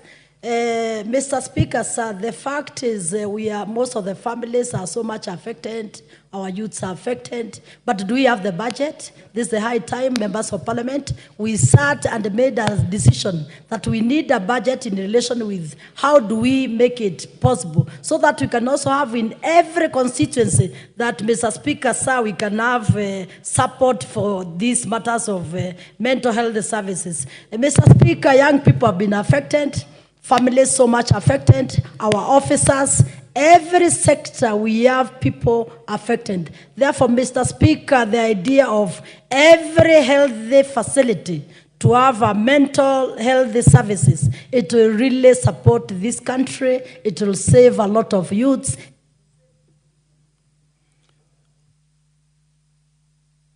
Seconds. Thank you, Honorable Speaker. Honorable Speaker, I want to appreciate all members and to say thank you for your immense contribution on this motion. And I just want to say that every one of us have agreed that it is high time that we have to do some intervention in terms of mental disorder. And that we have some policies, we have some laws, but I think it's high time we need to push for enforcement. We need to push for actualization of the policies which we have formulated in terms of mental disorder. Honorable Chairman, I've also learned that most of the counties, they don't have a standalone hospital for mental disorders, or rather a unit which maybe have some specialization. They have doctors, they have nurses, they have drugs, and they have good infrastructure. This is a big challenge which cut across all the 47 countries in our country, all 47 counties in our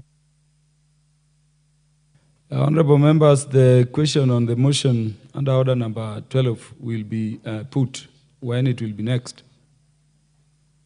Can you reply? Honorable Chairman, I beg to move and reply. No. I beg to reply. Thank you very much, Commissioner. The question will be put for the convenience of the House to a future date when this matter will be scheduled by the House Business Committee. Next order. Order number 13, the Mung Beans Bill, Senate Bill number 13 of 2022, second reading. No, the order number 13 will be stood down to the future date when it will be scheduled by the House Business Committee. Next order. Order number 14, motion 024/2023, policy and funding for sugarcane farming in the country. The Honorable Peter Nabulindo, MP, to move.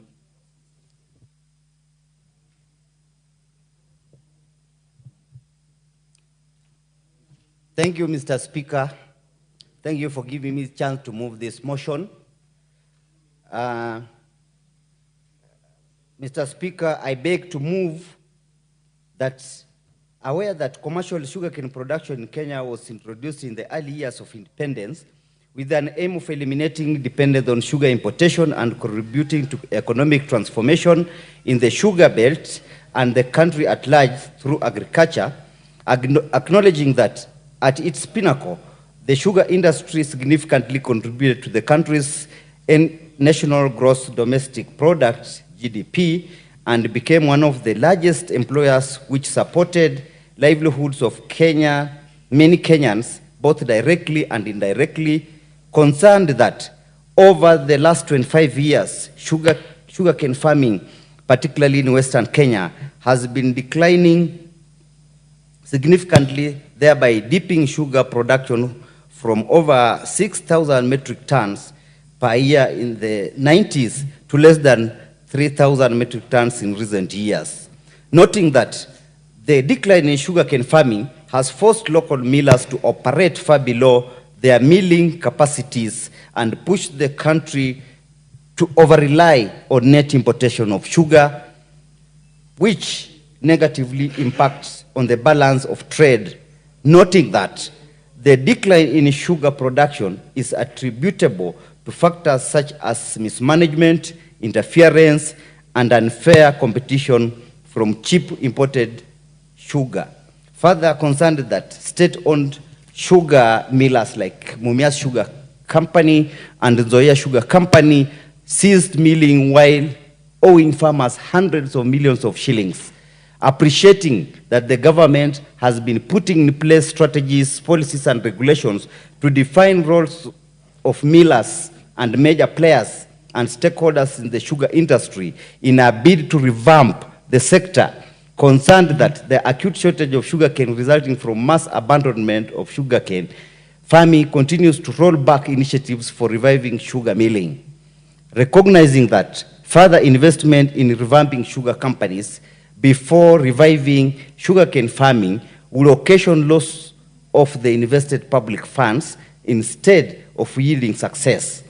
Now, therefore, this House resolves that the national government, through the Ministry of Agriculture and Livestock Development, reviews the sugar development policies to provide that every investor or miller sets aside definite funds for development of sugarcane farming, incentivizing farmers to embrace sugarcane growing and to enhance cane production in each of the respective zones. Mr. Speaker, the essence of this motion is actually to empower the farmer. In recent years, we have had efforts. There have been very many efforts by the government, by the community, by various stakeholders to revive the sugarcane industry. But the reason why we keep on struggling to revive the sugarcane industry is because we have not empowered the farmer. We keep on ignoring the farmer. And I would like to go back to history. When sugarcane farming was introduced in Mumias, where I come from, I'm a product of the sugarcane farming.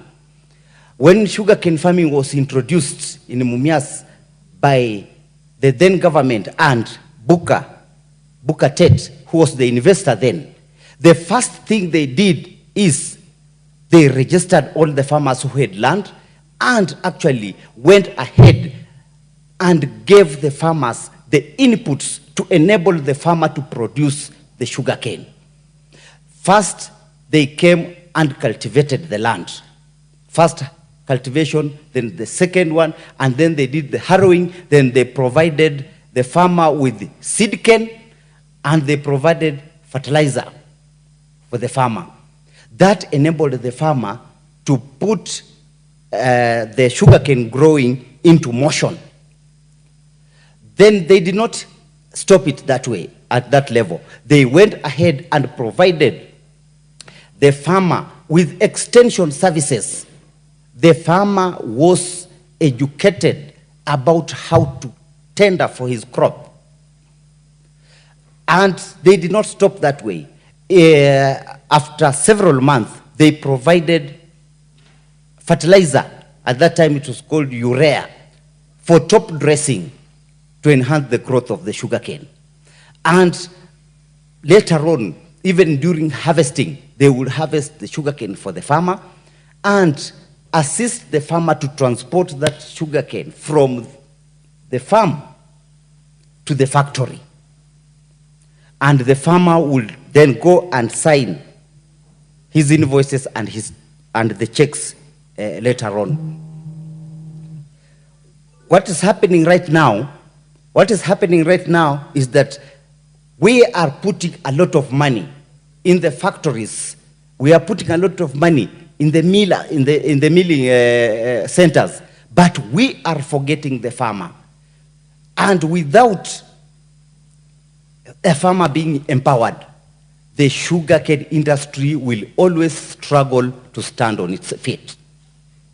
Right now, Mumias Sugar Company, there is a glimpse of hope. We have seen some small smoke coming out of it. But there is no impact to the farmer because the supply of sugarcane is not from Mumias. Order, Honorable Oscar Nabulindo. Yes, Mr. Speaker, sir. You will have 25 minutes. Yes. When this particular motion will be next scheduled to be transacted by the House Business Committee. Thank you, Mr. Speaker. The time has come for us to rise. Let's be upstanding. Honorable members, the time being 1:00 p.m., this House stands adjourned until Wednesday, the 7th day of August 2024 at 2:30 p.m.